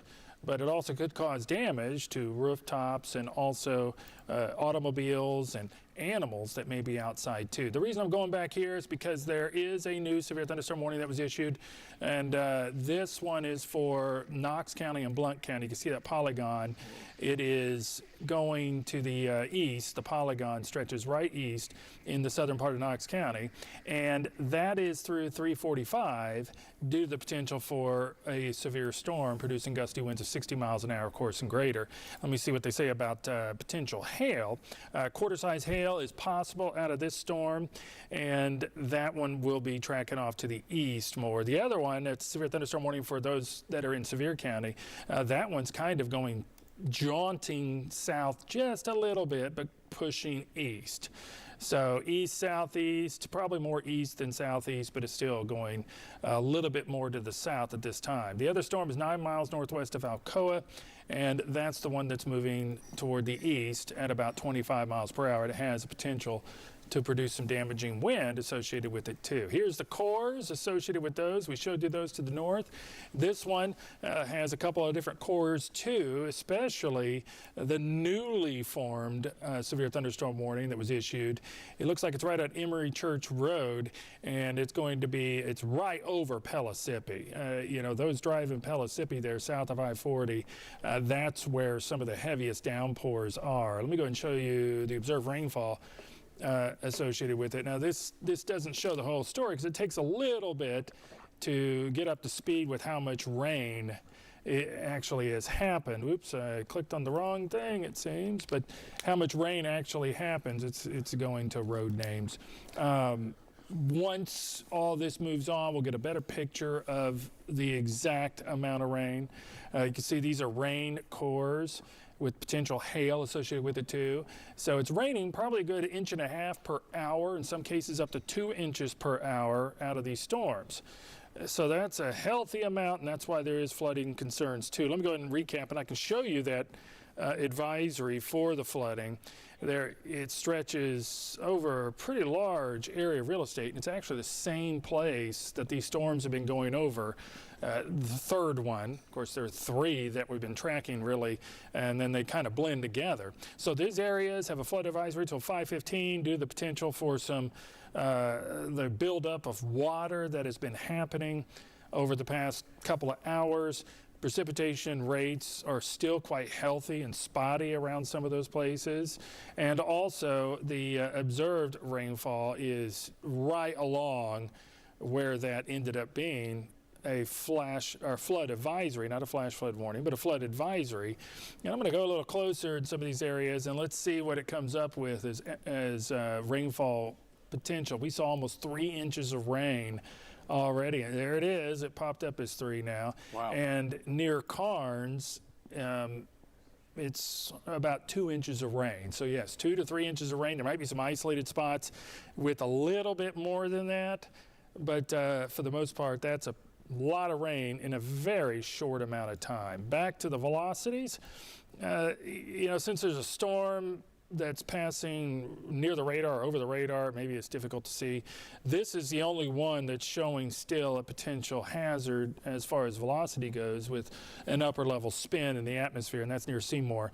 And that's the storm that's going to be moving into Sevier County, already has, but the back part of it's still yet to go that direction. The rest of it's not looking too bad now as far as the risk for any strong or damaging winds or any potential spin.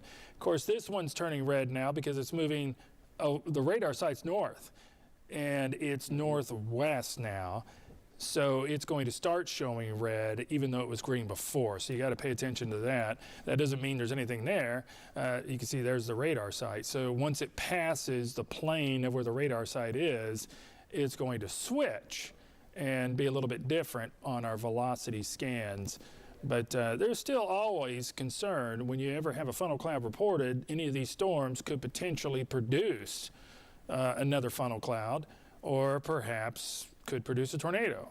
Even though they're not indicated here, we just got to pay attention to these storms and get them through, and that way we could be safe afterwards. So those are the 2 severe thunderstorm warnings that have been in existence for a while. They expire here in less than 15 minutes time.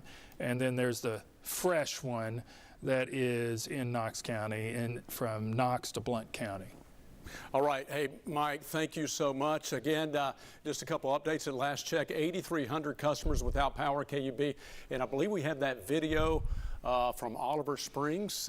Just let me know when that's ready. It's a ring camera video, and that's one of the ones we've seen coming in. We're talking about, we'll get that up for you and show you that in just a moment. And I'll try to go get the viewer's name, and we'll get that to you and show you that coming up in just a little bit.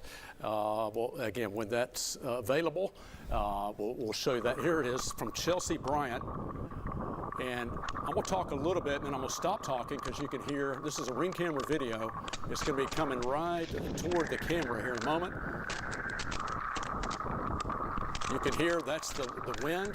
Watch these sheets of rain coming in. See that tree blowing around in front of that truck? Wow. Yeah. That's a big change. Yeah, it's intense. Just wanted to let us take in that moment because the wind, and that was it. The wind and the rain tells a story right there. Again, thank you very much to Chelsea Bryant. This is ring camera video. This is important to note. This is not Chelsea with the phone.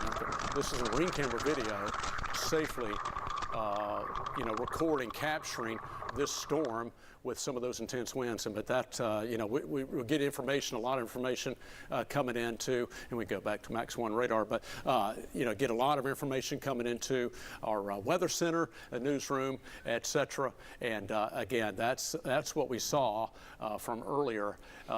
Thank you to folks in the back in the booth for getting it up. But that's the intensity of the storms. What Mike's been talking about, Cassie and Rebecca have been tracking throughout the day, and that's what we're trying to convey to you at home, that these storms are definitely packing a punch, right? You can see right there. These are the power outages, and again, this is, let me see, it's 7,700. Looks like I have to walk a little bit closer, sorry. You may be doing the same at home. 7712, so 7,700 customers without power in the KUB coverage area, and a lot of this is in Knox County in general, and again, the reports of the damage and winds with power outages. So again, 7,700. At one point it was 8,300. Looks like it's come down slightly, but 7,700 customers without power. Where you see the bigger red circles, that's where we have the greater amount of power outages. But even it doesn't matter if there's one person out and it's you. It's important, right? Yeah. So that's what we're looking at as far as look at the corridor though, the fairly confined axis of power outages right where those storms were tracking across the region. So again, that's what we've been seeing with those severe storms making their way again across there. Here's Knoxville. So again, we're talking about parts of West Knox and Knox County, and also now in East Knox County and further south Knoxville down Alcoa Highway and Chapman Highway. Some of those intense winds, $half size hail, multiple reports of large hail coming in across Knox County with those damaging winds. And again, we have seen those pockets of wind damage and quite a few power outages with those severe storms that were making their way through area. So yeah, about 7,700 currently without power. That's updated, and we'll continue to bring you the latest there. Mike, you pointed out something with radar, and good transition here. Let's take a moment here. Here we are just after 3 p.m. and the warnings may be turned off, and we can turn them back on in a minute. But as far as the intensity of storms, they're still very intense coming into Sevier County, and we are tracking this. Boy, this is a big severe thunderstorm up here. But as far as looking back upstream, not quite the intensity, but we're still seeing the heavy rainfall and clusters of lightning and quite a bit of lightning strikes. But yeah, let's focus in. What I'm seeing is this big storm that's coming out of Claiborne County up into Granger County and southern parts of Hawkins County right here. And we'll talk about that storm, and then we'll go back down into Sevier County, because both of those looks like they're very mature cores. That look at how much lightning is within this storm, headed right toward Mooresburg. We were talking about this a moment ago, Thornhill to Mooresburg, and crossing over Clinch Mountain, 11W. And 25E, Highway 31, and into the northern side of Cherokee Lake area, and Bean Station as well. So again, this is a severe thunderstorm, and again, this is continuing to track off to the east-southeast. So if you're in Mooresburg right now, again, you have the potential for some damaging winds and large hail and torrential rainfall. You want to be in your safe place. That's the lowest floor, away from outer walls and windows, and certainly in a small interior room. But damaging winds and large hail fairly likely with this mature severe storm as it's tracking to the southeast. So again, that's the northern part of Cherokee Lake in Granger County, also parts of Hawkins and northern Hamlin County coming out of Claiborne County. Now, the other storm, Seymour, Boyd's Creek out of Blount County into Sevier County. This is 411 right here that comes into Seymour and southward, continuing down 441 and working its way again from Sevierville also to Pigeon Forge, east parts of Sevier County around Harrisburg and rural areas, but south of 411 from near the Jefferson-Sevier County line into Knox County. Another strong to severe part of this storm is tracking off to the east-southeast. Again, torrential rainfall, damaging winds in and around Seymour and making its way again toward Pigeon Forge. So again, we showed you the Parkway camera in Sevierville earlier.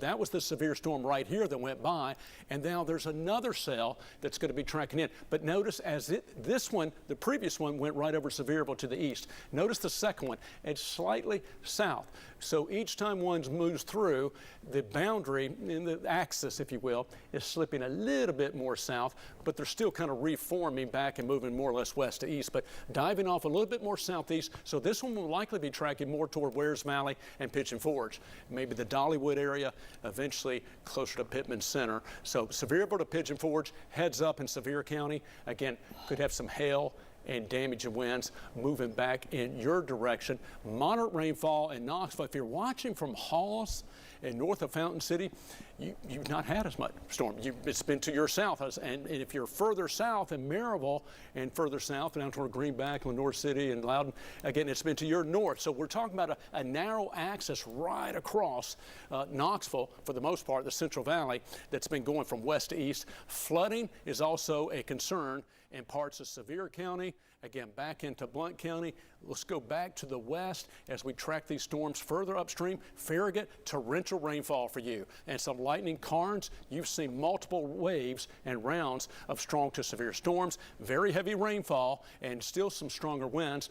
But again, at least a little bit less intensity here compared to earlier. Oak Ridge, you're seeing a break. Coalfield, Petros, again, a possible funnel cloud earlier and some wind damage reports, some large hail reports. You're seeing some more showers. And to your north, this is an area that we're tracking now that has not been tapped into as much recently, but now is. That's coming out of Scott into Campbell County and eventually northern Anderson County. So heads up, Rocky Top, and again, that's Highway 62, also up Interstate 75, obviously here, 75, Rocky Top, and again, up toward Caryville and Cove Lake. Again, we're seeing those heavier showers and thunderstorms, including Jacksboro right now, moving past La Follette and having passed through Fincastle and the Powell Valley Speedwell. It's now off to your south and east. Sharps Chapel, Maynardville, Luttrell heading in your direction, and eventually toward Plainview coming out of Union County into Granger County and along the Union-Granger County line. So that's the track of the storms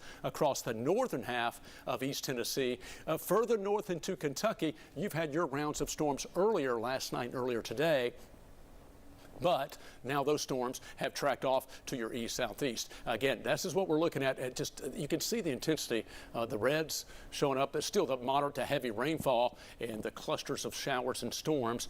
And again, this has been going on over 3 hours now of multiple waves and rounds of some strong to severe thunderstorms. You saw power outages, 7,700 now, close to that. That's the current power outages. Had roof damaged at the Knox Alternative Education Center. No injuries, thankfully, and that was some damage earlier. We've had pockets of wind damage that's caused the power outages, and we've had multiple large hail reports, including half-dollar size hail at Solway, also at the intersection of John Sevier and Chapman Highway. Mike Simon, send it over to you. Well, I just wanted to let you know something. TDOT has reported if you go south on Alcoa Highway, right at about Topsail Road, there is a report that there's ponding on the road there, and it looks like the southbound lane of 2 lanes is blocked. The right shoulder's blocked too. So just be aware around the area. You could have any more concerns of this, not just where I just reported by TDOT, but there could be some other roads too that are going to have some problems. Also, Knoxville, south of Lakeshore Park, Darris Road, there's debris down, looks like a tree that got snapped or broken apart or something. It's in the road, and that is certainly not going to be the last, I'm sure, of any debris in the road from these storms, considering how strong they have been, and we'll continue to watch them as they drive toward the east.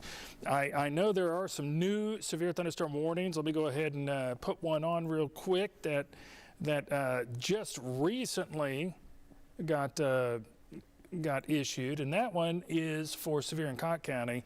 You can see they just kind of overlap all of them on top of each other. So all of these storms are being warned for severity. There's the severe thunderstorm warning there. You see the polygon with the arrows pointing.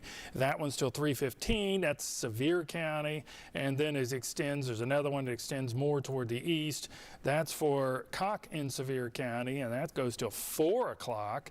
And then there are others to the south. If I manipulate it, move it around, it'll point them out. Severe thunderstorm warning for Cock and Sevier County for that polygon till 4:15. That one is including Gatlinburg. And then Seymour is included in severe thunderstorm warning, Blunt, Knox, Sevier County till 3:15. That's about ready to expire. Let's hope it does. It'll be less confusing. And then severe thunderstorm warning for Blunt and Knox County till 3:45. And that one is for the southern part of Knox County, you notice there, and also the northern part of Blount County getting some very heavy downpours. Now those are the ones that are just on top of each other. Of course, there are more. We have another ongoing severe thunderstorm warning there. Granger, Greene, Hamlin, Hancock, and Hawkins County until 3:45. That storm is very impressive looking. Todd's been pointing that out. Oops, took the wrong thing off. Todd's been pointing that out pretty well, and you can see I rarely see that much purple over that much of an area showing heavy downpour and a possibility of some hail associated with it too. And it's right on the doorstep of Morrisburg, probably already just coming down in buckets as it's moving that direction. Plus, there's so much lightning associated with that, moving away from Thornhill. That's a lot of electricity in the atmosphere, so it's best not to be outside in these situations. I know it can be kind of enticing to go out and take a look, but it's best not to be outside because there could be some very large hail. You can see it there. Wow. And that would definitely not feel good for you if you get caught into that. Yeah, I used to tell my boys, that's not the time to go outside and take BP. Just a slight joke for baseball and softball players. Absolutely right. But on a serious note, Mike, you were talking about, that's a severe storm with large hail. And from the Storm Prediction Center, their analysis about an hour or so ago, a little over an hour ago, was for this continued threat through the afternoon for severe hail and some localized damage and wind gusts. Those are the two main impacts. Now, we did have a tornado warning earlier, strong winds aloft, getting some rotation out of some of these cells that have been very intense at times. But right now we're dealing with that real threefold threat, but damage and wind gusts, large hail, and torrential rainfall, as well as frequent lightning with any strong severe storm. But yeah, heavy rainfall could lead to flooding. But Mike, you pointed this out. Look at the scope and the volume of purple colors indicating just torrential rainfall and maybe hail. The scope of that, the size of that storm over Morrisburg.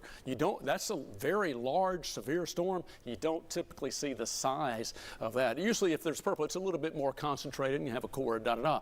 But this is certainly a large, severe storm that is tracking off to the east-southeast. So again, and maybe let's wind out just a tab. Maybe let's do a track on this, maybe Mike, for our folks and viewers. And notice for perspective, Morristown, this is off to your north and east, and it's tracking east-southeast. Now, we'll have to watch out for some more upstream storms that may clip your area, but this is going to be just to your north and east. But Whitesburg, again, Morrisburg, we talked about Thornhill to Morrisburg, but thank you very much, Mike. Tracking off to the east-southeast, about 25, 35 miles per hour. So here's some of the communities. Russellville, there's Whitesburg, again, within 5 minutes or less. Havley Springs, Bulls Gap, again, Marvin, Mohawk, as we extend that down from coming out of eventually toward from Hamlin and Granger County toward Greene County, and that's going to continue in about less than 20 minutes, about 18 minutes from now. So there's that track. Now we'll have to see if it holds together. Could be in play for places like Mohawk, maybe just north of Mossheim and north of Morristown, but maybe Mohawk to Greenville, Baileyton, Geraldstown again, from coming out of parts of Hamlin County into Greene County and Hawkins County. So Bulls Gap, Russellville, and again toward Mohawk, in this area in general. This is where we're going to have to continue to keep an eye on that particular storm that could contain some that damage winds. And you can see, just look how the lightning is clustering around that core. And again, we're seeing those very strong winds have tapped into this storm. There's a definite connection right there. And so we are seeing those very strong winds feeding down to the surface potentially, or at least embedded within the storm and keeping those updrafts and downdrafts very strong. And that's what's, you can just see, you're kind of picturing going around like a ring, if you will, and that lightning. And so that's keeping that mature storm with the large hail, the intense lightning, the very heavy rainfall rates. And we're seeing some of that training also from Tazewell back to Washburn, from Claiborne County, Granger, southern Hancock, Hawkins counties. Now the counties almost get covered up. Northern Hamlin, Cherokee Lake, northern side of Cherokee Lake, and Bean Station and Whitesburg, just some very heavy rainfall and some intense winds. Mooresburg really taking the brunt for you of this intense lightning. So you certainly want to stay indoors. I know I'm sure what we're seeing on radar, if you look outside, it's like, can't see anything. It's like whiteout almost, probably, with the lightning and the trees blowing around. Hopefully they stay upright, but not any wind damage. There could be wind damage, though. Torrential rainfall, may have some hail embedded within that, and a lot of frequent lightning. So stay away from the windows and stay in your safe place. The center part of a sturdy home or building, and lowest floor, that's recommended. Small room, interior room, like a bathroom, hallway, or closet, and wait for that storm to go by. That's a lot of wind, a lot of hail, and a lot of lightning and heavy, heavy rainfall. That's it's moving, but it's taking its time a little bit, and that's going to be continued track from Mooresburg toward Whitesburg, Russellville, Bulls Gap, and again, here's Rogersville, so 11W. So there's your perspective for that particular storm. Again, that is a very strong, severe storm that's moving off to the east-southeast. Now, back down with the storms further south, where Mike and I have been talking about those storms that are moving now to the south and east of Knoxville into Sevier County, parts of Cott County as well. And again, you can kind of look at the history, the replay, the boundary just slowly, it was more or less coming from Oak Ridge to Knoxville, pretty much there, but generally just south of 40 now. So Alcoa Highway, Airport, it's at McGee-Tyson now, in Alcoa, Maryville, Lenoir City, and Loudoun County. You're seeing some clusters of those storms. See how it's just barely, just a little bit more southward. So Seymour, again, you're going to see some of that training with very heavy rainfall, and there's the intense core for you. So let's go into the Pigeon Forge area. And again, our Parkway camera is just south of Sevierville and right about in here. And we were looking north of that storm. Now this storm, this is 441, again, kind of coming out of Blount County into Sevier County and heading right toward Pigeon Forge. So we're looking at this as an intense storm with some potentially damaging winds, large hail, and very heavy rainfall and frequent lightning associated with this storm as well. Yeah, we have had reports of large hail with a lot of these clusters of strong to severe storms. Flood advisories do continue in addition to the severe threat that it continues to be ongoing. The latest severe thunderstorm warning is going to take us until 4:15. Now, coming up less than 40 minutes from now, 10 About Town 4 o'clock show, we're going to bring you all the latest news, weather, sports of the day, etc. And we'll have the very latest on the power outages and the impacts on these storms. So that's coming up at 4, but just wanted to give you that scope that we're still looking at some ongoing severe storms. Okay, there's a view right there. Mike, thank you so much. Mm-hmm. That's a look at the Parkway camera looking from Sevierville right down toward Pigeon Forge. So if you're traveling southward, you're running into very heavy rainfall, Probably should see some lightning popping in moments, but there could be some very intense winds and also some large hail possible. This is a severe storm again. So here's the mountains, of course, being covered up. This is tracking right into the Pigeon Forge area, right across 441, the Parkway, and will be working its way, continuing from Pigeon Forge near Gatlinburg and tracking along 321 from Gatlinburg, eventually toward Pittman Center. So now I want to point this out. Very heavy rainfall, mountain streams could rise quickly. So if you live in a flood-prone area, heads up, just keep an eye on it. Just be prepared. If you see flooding, avoid flooded roadways. Micah made a great point a minute ago. Even if it takes you a long way around, don't mess with flooding. Yeah. Don't want to drive through floodwaters. Not worth it. Better to be safe than sorry. So avoid those flooded roads. If you live in the mountainous communities, again, watch out for rising creeks and streams as you've got more showers and storms that will be feeding into your area. And we're still dealing with very heavy rainfall in South Knoxville. And again, over toward Bearden, Sequoia Hills, a lot of water on the roadways. And again, Cherokee Boulevard, continuing again from, Cherokee Trail right down Alcoa Highway. Mike mentioned a moment ago, a lot of standing water, Alcoa Highway, Topside Road. And is that TDOT 1 or 2? If you have it in your system, you can just take that, or if they're in the back, you can just throw up a TDOT camera. We can kind of take a look at it. But that was a report that that was stopped traffic at Topside Road and Alcoa Highway earlier because of the intense rain that's now located from Alcoa and Maryville down into Blount County. So we'll try to get you some of those different TDOT cameras and see what it shows for us. More of the storms now for you up around Rocky Top, heading toward Norris and Andersonville, just north of Clinton, and another storm coming back into Oak Ridge, south of Farragut, Bluegrass, Concord, down along North Shore and near Choteau Road area. Again, you definitely want to be off the water in the Choteau area and continuing. That's tracking back toward Friendsville and Louisville, right along North Shore from the Knox and Blount County line. 7,700 customers without power at last check, and we're continuing to track these storms as they move off to the east. You can take the Alcoa Highway Topside Road.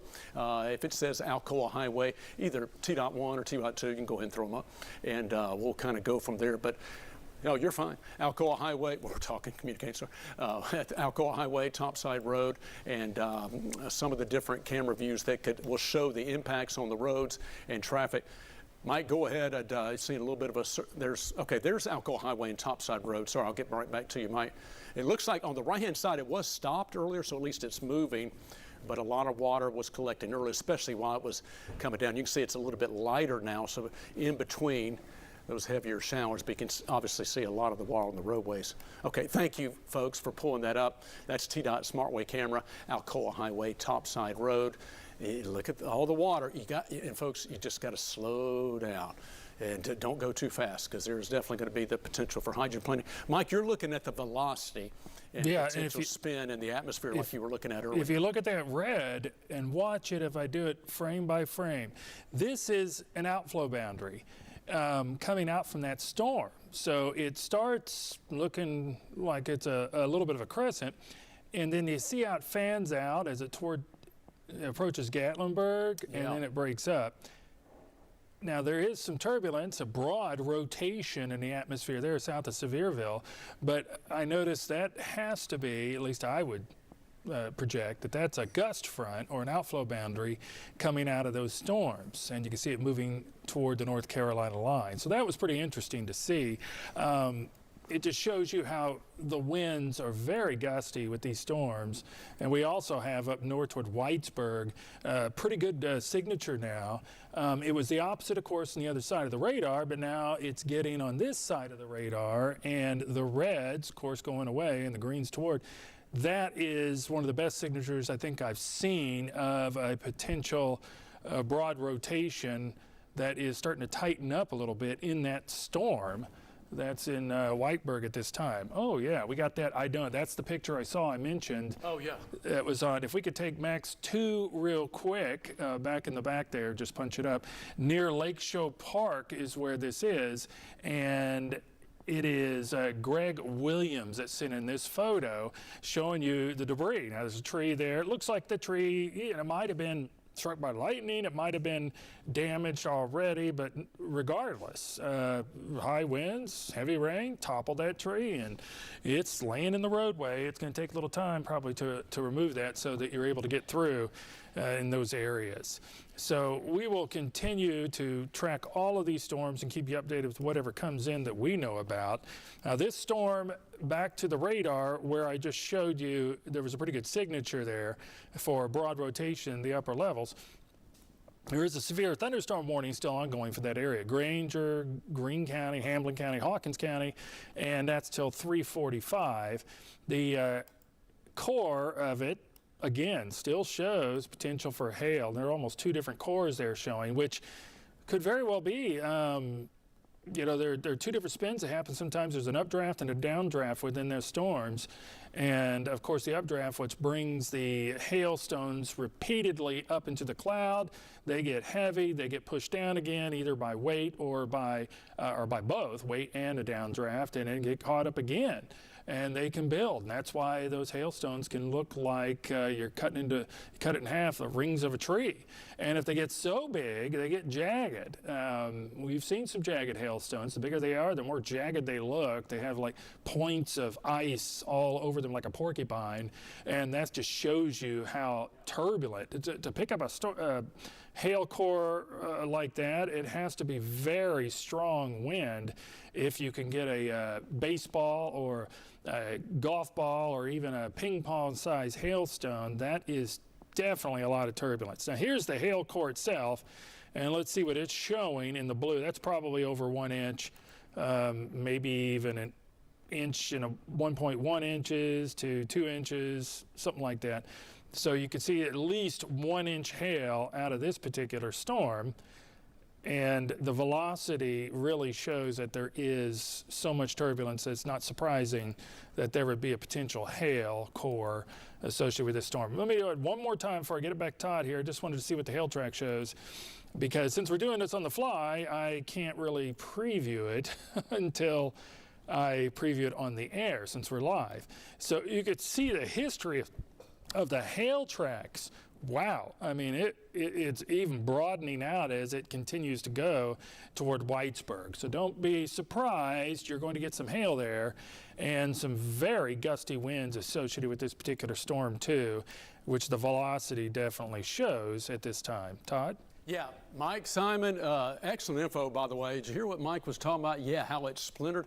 He's exactly right. You get some of that spiked, jagged hail. We had saw viewers put that in their hand. When you see, as Mike said, exactly, that's a strong indication of the turbulence, the strong winds, the atmosphere, to get those jagged edges around instead of being perfectly cylindrical and, you know, round or like a pure golf ball. You got the jagged edges. Excellent point. Very strong winds, turbulence in the atmosphere. This is an intense storm. Again, still looking at potentially an 1.25 inch diameter hail possible, a $half size hail possible from Mooresburg to Whitesburg. So this is a very organized, mature, severe storm that continues to track from Granger County across far northern, now eastern Hamlin County. Boy, Morristown, I know you've watched this. East Russellville, Whitesburg, Bulls Gap. Very heavy rainfall and also intense winds and large hail possible for you. Again, eastern Hamlin County into southwestern Hawkins County and coming out of Granger County into and heading toward Greene County. So here's Mohawk and Mossheim. And mention your 2 areas, you could be looking potentially at some of this severe winds and large hail heading in your area. And we're hoping this storm will weaken some in time, but it's still very strong. Further up into Hawkins County from Rogersville, Sagornsville, Churchill, you're seeing very heavy rainfall. That's extending into Greene County toward Baileyton and Geraldstown, right up Interstate 81. So for perspective, this is just north of 81, just barely east of Morristown toward Russellville and Bulls Gap. Whitesburg, Mooresburg, and tracking from far eastern Hamlin, southern Hawkins into Greene County, and again just north of Interstate 81, but tracking to the east-southeast. And yeah, as Mike pointed out, that storm with that tree damage that was just south of Lakeshore Park and Lakeshore Drive, and a good example of more of the intense winds that we've seen earlier. And again, I'm looking at some more photos that are coming in, and I can tell you This is a report, Alta Vista, and near Sequoia Hills. Got some trees down here. Wow. Okay, that's trees down across the road, and that looks like it's just off Alta Vista and continuing, some tree damage there. That's a healthy tree that has fallen down across the road at Alta Vista near Sequoia Hills Park. So I'm just getting this as photos that's sent in to me. Matter of fact, boy, and I'm just relaying what I'm seeing here. This is down, it fell across some power lines as well. And so heads up on Alta Vista, they got a tree down across the road. It is across power lines. Now, if you have that, don't get out near the power lines, tree down. Stay away from that. Again, call crews to come out and take care of cutting the power off, and they can properly remove that tree. And so if you're listening to me or watching that, don't get near those power lines. Wait for those crews to come out and safely shut off the power before getting near there. Okay. That's what we're seeing, and again, that's just information that was just coming in. So another example, 7,700 customers without power. We've seen those pockets of wind damage. Just a very active afternoon. It's a frontal boundary that's stalled to our north, strong winds in the upper levels, and enough heating, instability in the atmosphere that's feeding these storms. And so we've had the combination of damaging winds, the very large hail, multiple large hail reports, multiple damaging wind reports now, and numerous severe thunderstorm warnings, all associated with these storms. That's basically been going on about 3.5 hours now. Ever since past the noon hour, a lot of these storms started in Morgan County near Coalfield, Petros, a little bit of a rotation indicated.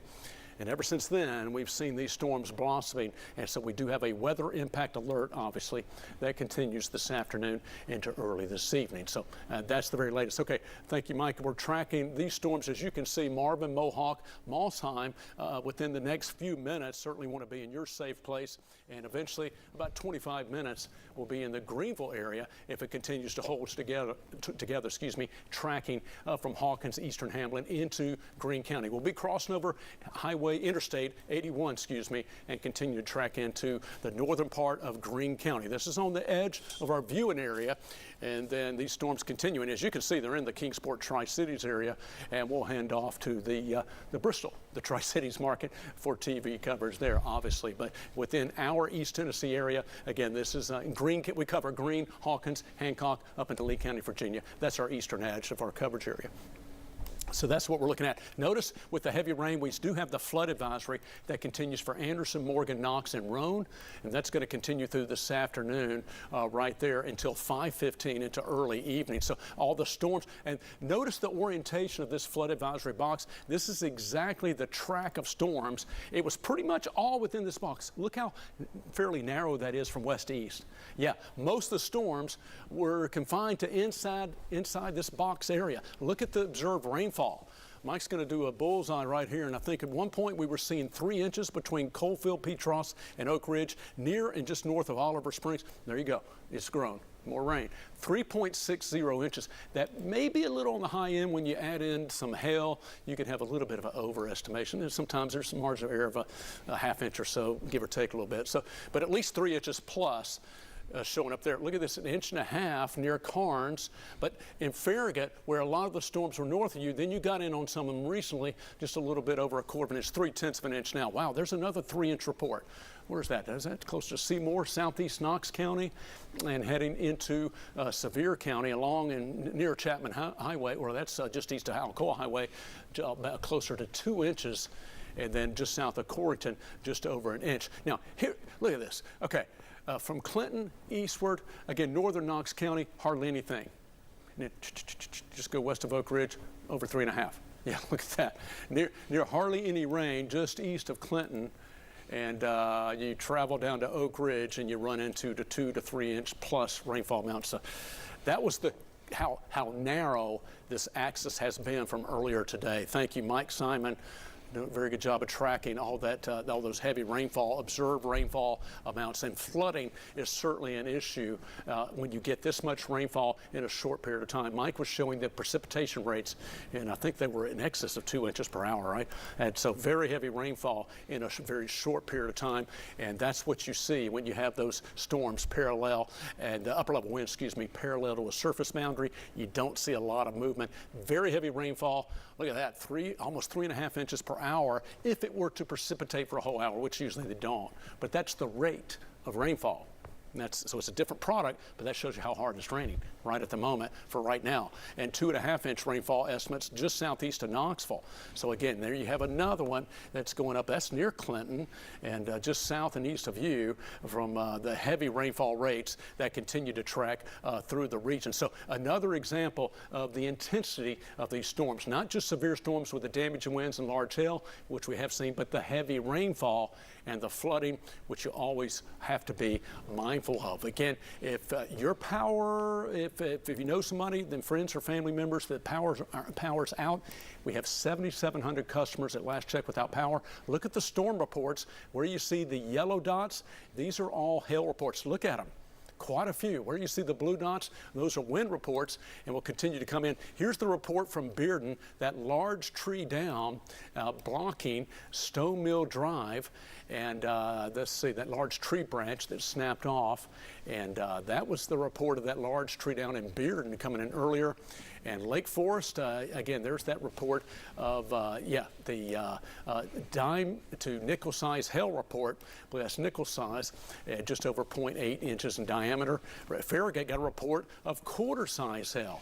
And again, there where you see these different reports, again, we have different storm spotters, ham radio operators. Greg Williams, one of those ham radio operators, storm spotters, specifically that gave us that photo of that large tree down near Lakeshore, just south of there. So we're getting a lot of different reports, multiple agencies and groups, folks out there, official storm spotters who are bringing these storm reports to us, dime size hail. And again, you can see how these continue. Again, there's that $half size hail off Solway Road in the Carnes area that was reported earlier as well. And that was when that storm was very mature and strong, coming from Oak Ridge, Edgemore Road, Solway. That was that first storm that really was getting our attention. It had some rotation in it, very mature. And matter of fact, that one particular storm was responsible for a lot of those hail reports. And then we had another storm behind it that was severe and also contributed to more severe reports. Here's the one across Seymour's social media photo of a large tree down across the road. And again, that was coming in from Seymour. Again, these reports in Sevierville got a couple of hail and wind damage reports, nearly quarter-size hail in Sevierville. And as far as the quarter-size hail, again, some video of that coming in in the Sevierville area. And that was that initial storm that was tracking across the region. All right, 20 minutes till 4 o'clock coming up. We're going to have the full 10 About Town 4 o'clock show. Just want to let you know, and we'll keep you updated on all the latest weather and storm reports of the day. But here's what we're continuing to track. I want to mention Crossville in Cumberland County, from Cumberland County to Roane County. Okay, now, again, we've been focused on areas east of your area, right, so far, but now you are seeing those strong thunderstorms developing in Kingston, Rockwood, Harriman, Crab Orchard, Westall, making its way, ozone, back toward Crossville and Cumberland County. And notice the orientation. Now, here's the issue here. This is all paralleling and right along Interstate 40, unfortunately. So that is going to have traffic backed up in Cumberland County from Crossville, Airport Road, coming down Walden's Ridge, Rockwood Mountain, right down from Cumberland County into Roane County. That's feeding right into Rockwood, Harriman, and Kingston. And again, if we have some TDOT cameras, if we can check out some of those we can go to the Rockwood Mountain camera. There's one that's just west of Kingston. Maybe we can check out some of those. That's Alcoa Highway and Topside Road. And we can go between some different ones. But and that is a view. While we're talking about this, you can see, thankfully, things have improved. On the right-hand side earlier, Alcoa Highway, Topside Road, the traffic was backed up, but at least now it's moving. You can see a lot of spray in the water. But we'll try to get you we'll get you on the TDOT SmartWay camera system and get some different camera views and try to get out to Roane County, because that's where we're seeing, again, coming out of Cumberland County and into Roane County, we're seeing some of those stronger storms with heavy rainfall. That is feeding up right along the Roane-Morgan County line and back into Oliver Springs. Some of the same areas, as you know, you had the heavy rain and storms you dealt with it earlier, and so more heavy rainfall is continuing to feed slowly from Oakdale over to Harriman, down to Rockwood and Kingston and Midway in Roane County, and continuing work its way from Oliver Springs, Oak Ridge, and through the heart of northern Roane County. This is likely going to be sagging a little bit more southward. So for you in the North City, Loudoun County, probably going to be just looking at some of these showers and storms over the next 30 to 45 minutes, maybe an hour, feeding into your area. Again, Alcoa, Maryville, boy, that's right on the cusp here. Look at that heavy rainfall. And Mike, if you want to, let's zoom on in. We still have that severe storm. Let's go ahead and check on Maryville, Alcoa, and hop over into Sevier County and into Gatlinburg. And we're watching that storm for you in Mooresburg and east of Morristown. We'll get back up to that one in a moment as well. But look at the intensity of the storm. See how it's back building from Farragut. Look at it growing and just repeatedly moving over the same area. Farragut, Louisville, Benfield, Friendsville. Again, from southwest Knox, West Knox County, right along northern Blount County, Louisville, and Highway 333, and continuing down Alcoa Highway, Pellissippi. Again, all these roadways are being impacted across the region. Okay, good news. Right now, the TDOT cameras are clear in Roane County. Let's hope it stays that way. But just a heads up, heavy rainfall is moving into Roane County and Interstate 40. Hopefully folks are going slow, and hopefully that does not have an impact. Okay, thank you, Mike. We're transitioning now from Blount County and Sevier County, Pigeon Forge, Dollywood, torrential rainfall, Gatlinburg, Pittman Center, Highway 321, again 441, and continuing from Pigeon Forge toward Pittman Center near Gatlinburg. Very heavy rainfall, and probably in our camera it looks like a whiteout or close to it. But yeah, we're looking toward the mountains. Hartford and Cott County, heavy rainfall for you as well. This is the severe thunderstorm warning until 4:15, about 30 more minutes for Cocke and Sevier counties. And again, this is the storm from Sevier into Cocke County. This severe thunderstorm could have 60-mile-per-hour winds and quarter-size hail. That's the two main impacts, but very heavy rainfall. I mentioned a moment ago that whenever heavy rain and severe storms containing heavy rain moves into the steeper terrain, mountainous communities, got to watch out for rapidly rising waters. Creeks and streams can quickly get out of their banks and flood due to the elevated and steeper terrain. You have greater rates of runoff.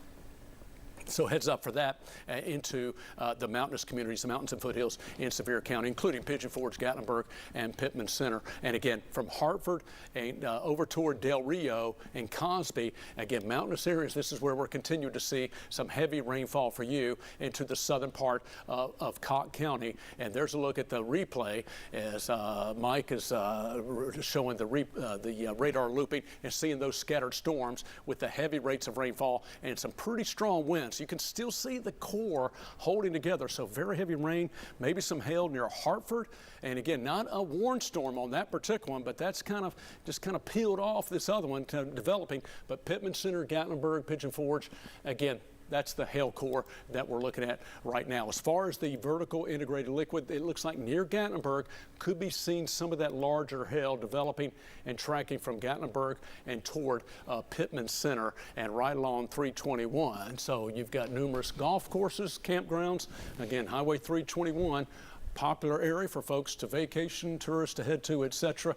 And so a lot of times if you're in a camper, in a campground, I know we have a pop-up, had some great family times there, but one of the things I'm always mindful of, if you're in a camper, in a campground, and you have some pretty high winds, strong storms coming in, one of the best things to do is probably go find a little bit more of a sturdy building within the campground. Mobile home parks, same thing. If there's a sturdy building, and again, the bathroom facility or a sturdy building that you can kind of take shelter in outside of a camper or mobile home until those stronger storms pass, that's a good idea to do. So you just certainly want to get out of harm's way into the best structure that's available to you safely until those storms pass by. We're looking at hail tracks right now, and as Mike pointed this out earlier, and this is going, let's see, is this the past hour, I believe so, roughly? Yes. And yeah, thank you, Mike. And so you can see overall, little bit less hail intensity compared to, at least relative to earlier, what we had in West Knox County, and now tracking from Knox and Blunt into Sevier and through Sevier County right now. Still some hail, and still could have some quarter-size hail, and maybe, but we had half-dollar size hail and large. Actually had some reports of some golf ball size hail earlier coming out of parts of Knox County. So some of that has come down slightly, but we're still looking at very impactful weather that's moving from Blunt into Sevier County as we go through this Thursday afternoon. And so we're continuing to track these storms. Again, we'll have our show is going to begin 10 About Town, 4 o'clock show coming up in just a little over 10 minutes from right now, and we'll be bringing you the latest there. Now, let's go back to Cumberland and Roane County. Here's that strong to severe storm. This is a severe thunderstorm warning until 4:30 for Roane County. So this is the storm we're talking about that looks like it has intensified as it's coming out of Cumberland from Crossville to Crab Orchard, Ozone and Westall, and coming down from Airport Road down Walden's Ridge. And yeah, that's right into Rockwood. That's seeing some of that core of stronger storms. See the lightning right there? That's the core of intense rainfall, some potentially damaging winds. And then from Rockwood further downstream toward Harriman and Kingston, this is where we're seeing some torrential rainfall. May have some pockets of some damaging winds and some large hail possible. That's why there is a severe storm until 4:30. But the other main concern is talking about, and we did check the TDOT cameras. Thankfully, at last check, they were clear. But all this is feeding right along the Interstate 40 corridor, right from Cumberland County right into Roane County, and continuing to feed up and then eventually toward the split. And then Gallagher View Road peels off up toward Oak Ridge, etc. We're seeing some more impactful, heavier showers and some thunderstorms from Harriman Coalfield toward Oak Ridge, including Oliver Springs, Norwood in your area, and continuing to impact around the Turnpike as well, and Centennial Golf Course area, just to the west of Oak Ridge. So, you know, just been an active afternoon with some pretty intense storms, and we've had a little bit of everything this Thursday afternoon as far as the severe reports, and so we're continuing to track these storms ahead of a cold front. Now, as far as looking ahead, these scattered storms, maybe we'll take a look at the big picture here, Mike, as far as for most of the viewing area. Again, we're going to have a chance for these scattered showers and storms, and maybe we'll go ahead and take a look at one of our high-res model Futurecast and kind of look forward a little bit here in just a moment. But there you see from Crossville basically to Newport, again, along the I-40 corridor in general and up Interstate 81, we've got these showers and storms. They're not in Kentucky as much. They're mostly in East Tennessee, and a lot of these are moving slowly off to the east-southeast with torrential rainfall. The actual frontal boundary is almost down into our area. I was reading some information briefly a moment ago from the Storm Prediction Center, and the issue is right where we see these storms basically draped more or less from west to east, and they've been training. That's about where the placement of that boundary is. That boundary has stalled out. It's basically stationary, little or no movement, maybe oscillating a little bit, but upper level winds running right over the top of that boundary and then feeding down to their surface. And that's where we're having this very heavy rainfall, strong winds, large hail, and again, even some rotation earlier. So this is the placement of this boundary, is basically along and near, maybe slightly north of the Interstate 40 corridor. And that's about as far south as it's going to get. And so we're going to have to see these showers and storms. We're likely going to have to just rain themselves out, and then we'll lose the heating. And there is a disturbance. It's also a main disturbance that's running aloft. That's going to be tracking across the southern Appalachians. So, yeah, thank you, Mike. If you will, let's just kind of go, you know, hour by hour here. And is this HRRR, the graph? I'm just kidding. HRRR. Okay, thank you. This is one of our high-res models. So, yeah, let's just kind of walk forward. So this is 6 to 7 p.m., so, you know, a little over 3 hours from right now. There's 8 p.m., so we still have some scattered storms. All right, there we go. So 9 p.m. So pretty much going to have to get to at least 8 p.m. or so on this model, and then thereafter should see some slow improvements as these scattered storms track off to the east. And I think tonight the sunset, I think it's 7:59 before 8 p.m. So we're there, you know, kind of there's shorter days now with us. But once we lose the energy in the sun, and it's also the timing, there is a disturbance that's tracking through into the southern Appalachians. That'll be east of us as we get into this evening. So that will take away the storms. We'll see improvement conditions. Hey, want to go ahead and point this out. Models, they were showing this last night, and let's see if this one shows it. Dense fog is almost a given. If we get some partial clearing tonight, so Yeah, that's some fog there, probably. yeah, exactly, Mike. Some of that low stratus, that's the fog showing up, maybe a few spotty showers. But yeah, you can almost see this come with some partial clearing. If you want to, Mike, hop over to the other one. And Okay. we'll just, while we're doing, we got a few moments. This will be the short graph. Okay, thank you. Let's see how it's doing and what it's showing. And again, these are two different high-risk models. Each shows something a little bit different. So this one is a little bit smoother. It does show some redevelopment across the northern half of our region, as you can see, watching the timeline here. So there's our 8 p.m., 8:30. Yeah, it still has some of those scatter storms. There's our 9 p.m. May bring something a little bit closer, crosshairs, I should say 9 to 10. But then 2, by later this evening, also it's moving out. And I don't know if it'll show any of that stratus or fog. Maybe That's not as much. far as it goes. That's as far as it goes right now. But heads up, probably looking at a pretty high chance for dense fog developing overnight and early in the morning. Just kind of looking ahead. We'll talk more about that. And Mike and I are going to reset and do some forecasting and looking ahead. I can tell you Friday, well, while we're at it, but here's what we know right now. Fog in the morning Friday looks to be very warm to hot. Where it had 88, there's some models and guidance that are showing 89 to near 90 degrees tomorrow. So for high school football game, it looks mainly dry. Here's a heads up though. Late Friday evening, and maybe for some parts of our northern plateau, western valley, and northern areas in East Tennessee, before high school football games get completed, there's actually a chance for more scattered storms later Friday evening ahead of this next front that's going to continue into Saturday morning. Again, we'll talk more about that later. While we just have a few moments and we're continuing to track these storms, just a quick look ahead. That's the next front they're going to be looking at moving in Friday night into Saturday. Saturday morning, some heavier showers, a few storms are likely early. May have to have a little bit of a chance into the afternoon of redevelopment. There is that chance, including for the ball game. But once that front moves through, that's the cold front. It's going to bring us before. Mike, I'm just throw this out. I was looking at data earlier. Looking at the glass half full side, a little different side to look at it. The rain, I know we're seeing some heavy rain and flooding. Maybe in a little bit of way, looking on the bright side, be thankful for that, because after this next front moves through, it may stay dry for 10 days or so. It just looks like it's going to dry us out. Now it's Nice. going to be, yeah, exactly. It's going to be beautiful and fall-like. But a different way to look at it. So kind of keeping the big picture of things, keep that in mind. We're getting the heavy rain, strong storms now. But looking at the rainfall we're getting, that may be, a good thing eventually, because it looks like we may go for an extended dry period, but that may take us 10 days, week and a half, maybe upwards of 2 weeks. That's just what our longer range guidance is showing. So we had a few moments, just want to throw that out there. Well, let me go ahead. Yeah. You can put up I'll put it up and you can talk about it. The drought monitor came out. Yeah, go ahead, Mike. Yes. And you could see some of these areas are getting so much needed rain.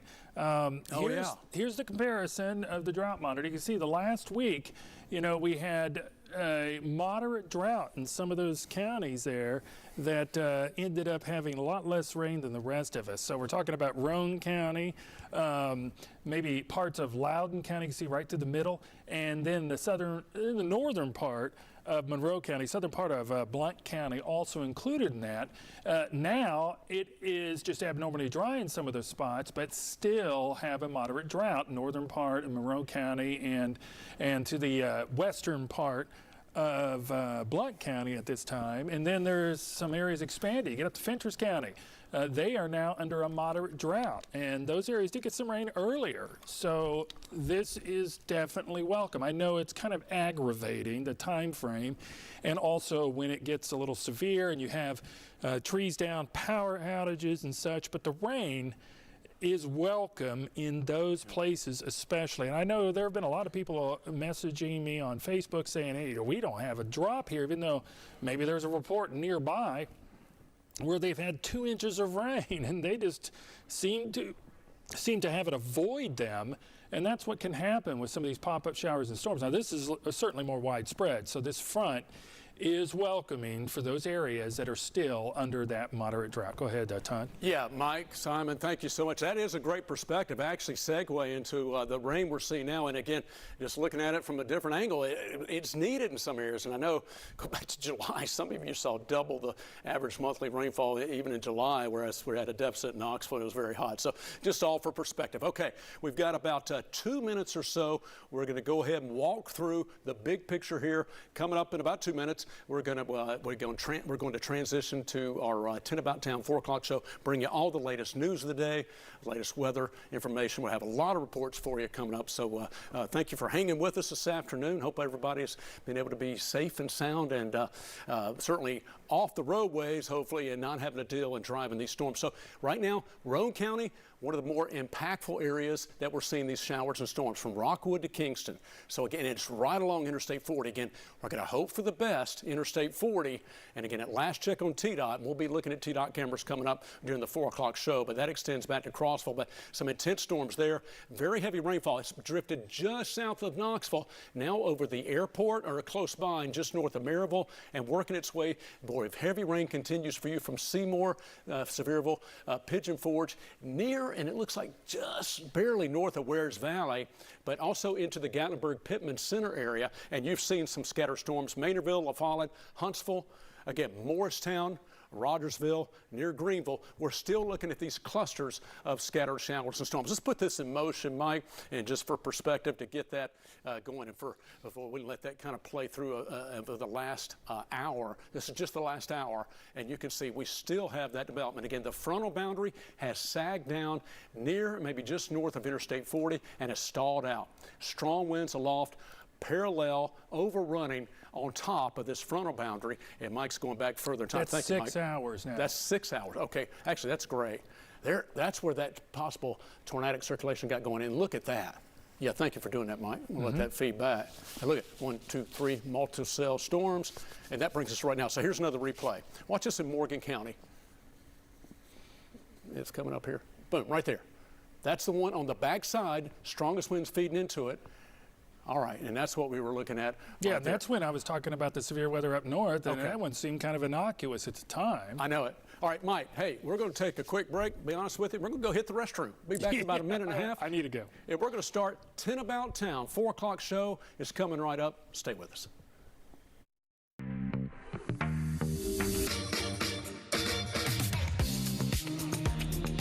Ten News is sponsored by Premier Family of Dealerships. 10 About Town on WBIR starts now. Will Hoyt, and welcome to 10 About Town. Thanks for being with us. As you've been watching, some severe storms making their way across East Tennessee. We've seen heavy rain and hail throughout the afternoon. This is video from one of our viewers of that downpour of rain. Chief Meteorologist Todd Howell and Mike Simon, they have been walking us through the severe weather as it's made its way across the region. We want to check in once again with meteorologist Todd Howell to see where things stand right now. Todd? All right, Robin, good to see you and hear from you, and certainly hope everyone's having a good, safe Thursday. Good afternoon to you. Coming up on 4 o'clock. Again, Mike Simon in the Weather Center, Cassie Nall, Rebecca Sweet. We've all been tracking these storms throughout the day today, and we have had reports of wind damage, large hail, even a tornadic circulation earlier that prompted a tornado warning in Morgan County, and that was just afternoon. And that brings us to right now. We still have strong to severe storms in Roane County. Let's bring you up to date with the latest. We have a severe thunderstorm warning that does include Roane County until 4:30. This is right along Interstate 40. That could have an issue with traffic. Rockwood, Harriman, Kingston heads up in Roane County back toward Oliver Springs, south of Oak Ridge. Another severe thunderstorm warning. This is a new one now. Anderson, Knox, Loudon, and Roane until 4:45. And so this particular storm, again, just south of Oak Ridge into West Knox County. This is for this storm that's coming out of Roane County. Now keep in mind, we've already had an axis of very heavy rainfall. We're talking about rain in parts near Oliver Springs and west of Oak Ridge, over 3.5 inches. More of those storms continue south Knoxville, Alcoa Highway, Chapman Highway into Sevier County. We're looking at more of those storms into the region. We're going to have a chance for scattered showers and storms between now and up until about 8 p.m. and then we'll see things improving later on. That's the very latest with the strong to severe storms. Much more of that coverage coming up in just a few moments. And I'm not sure if we're going to get a check of traffic with TDOT cameras. We'll do that in just a little bit.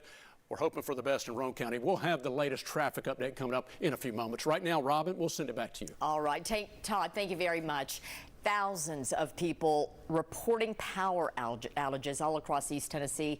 On your screen right now, you can see the total number of outages in the area. According to this site, almost 10,000 people without power right now in Knox County alone. All right, we do want to take you to some areas being hit by the rain and the wind. This is a live look at the Knox County Alternative Education Center. This in West Knoxville, just off Kingston Pike. People there telling 10 News that they have sustained damage inside. You can see there is damage to the roof of the building. We don't know to the degree of the damage. We do have a crew out there, and we'll bring you that information as soon as it becomes available to us. Well, an empty property in South Knoxville may not sit vacant much longer. That's number one in our top 4 at 4. 10 News reporter Alana Mutnick explains what a new affordable housing plan could add to that part of the city and beyond. Alana? Robin, Knoxville City Council approved a preliminary plan to reuse Galbraith School to create affordable housing. This plan would convert the vacant school into 36 residential units and 8 townhouse units. The historic school was built in 1930 and has sat vacant for about 40 years now. The planned development would preserve and restore the school, adding 1, 2, and 3 bedroom housing units, according to Knox County Planning. The second phase of the proposal includes 8 townhouses on cleared open space in the southeast area of the school's lot. The proposal does not include a zoning change, but it does request some zoning exceptions. Tell us about that. Robin, that's right. Because of the location and relationships to other properties, making a complete zoning change doesn't make sense here, according to the developer. Instead, the proposal includes 3 zoning exceptions. This includes increase impervious surface area, meaning they want to cover more of the natural ground with surfaces like asphalt and concrete. They're also requesting use of multi-family and townhouse dwellings, along with the addition of more than 1 principal structure on the site, according to the case file. This rehabilitation project would have 65 parking spaces on the site. Back to you. All right. Thanks for sharing that information with us, Alana. Number 2, an update tonight in the criminal investigation into the death of a Monroe County man held for hours in a jail chair. We told you yesterday that a grand jury indicted 7 current or former jail personnel in the death of Lester Isbell. Well, today we have learned new information about people who have not been charged. Court records show the grand jury specifically declined to indict Monroe County Sheriff Tommy Jones on possible counts of criminally negligent homicide.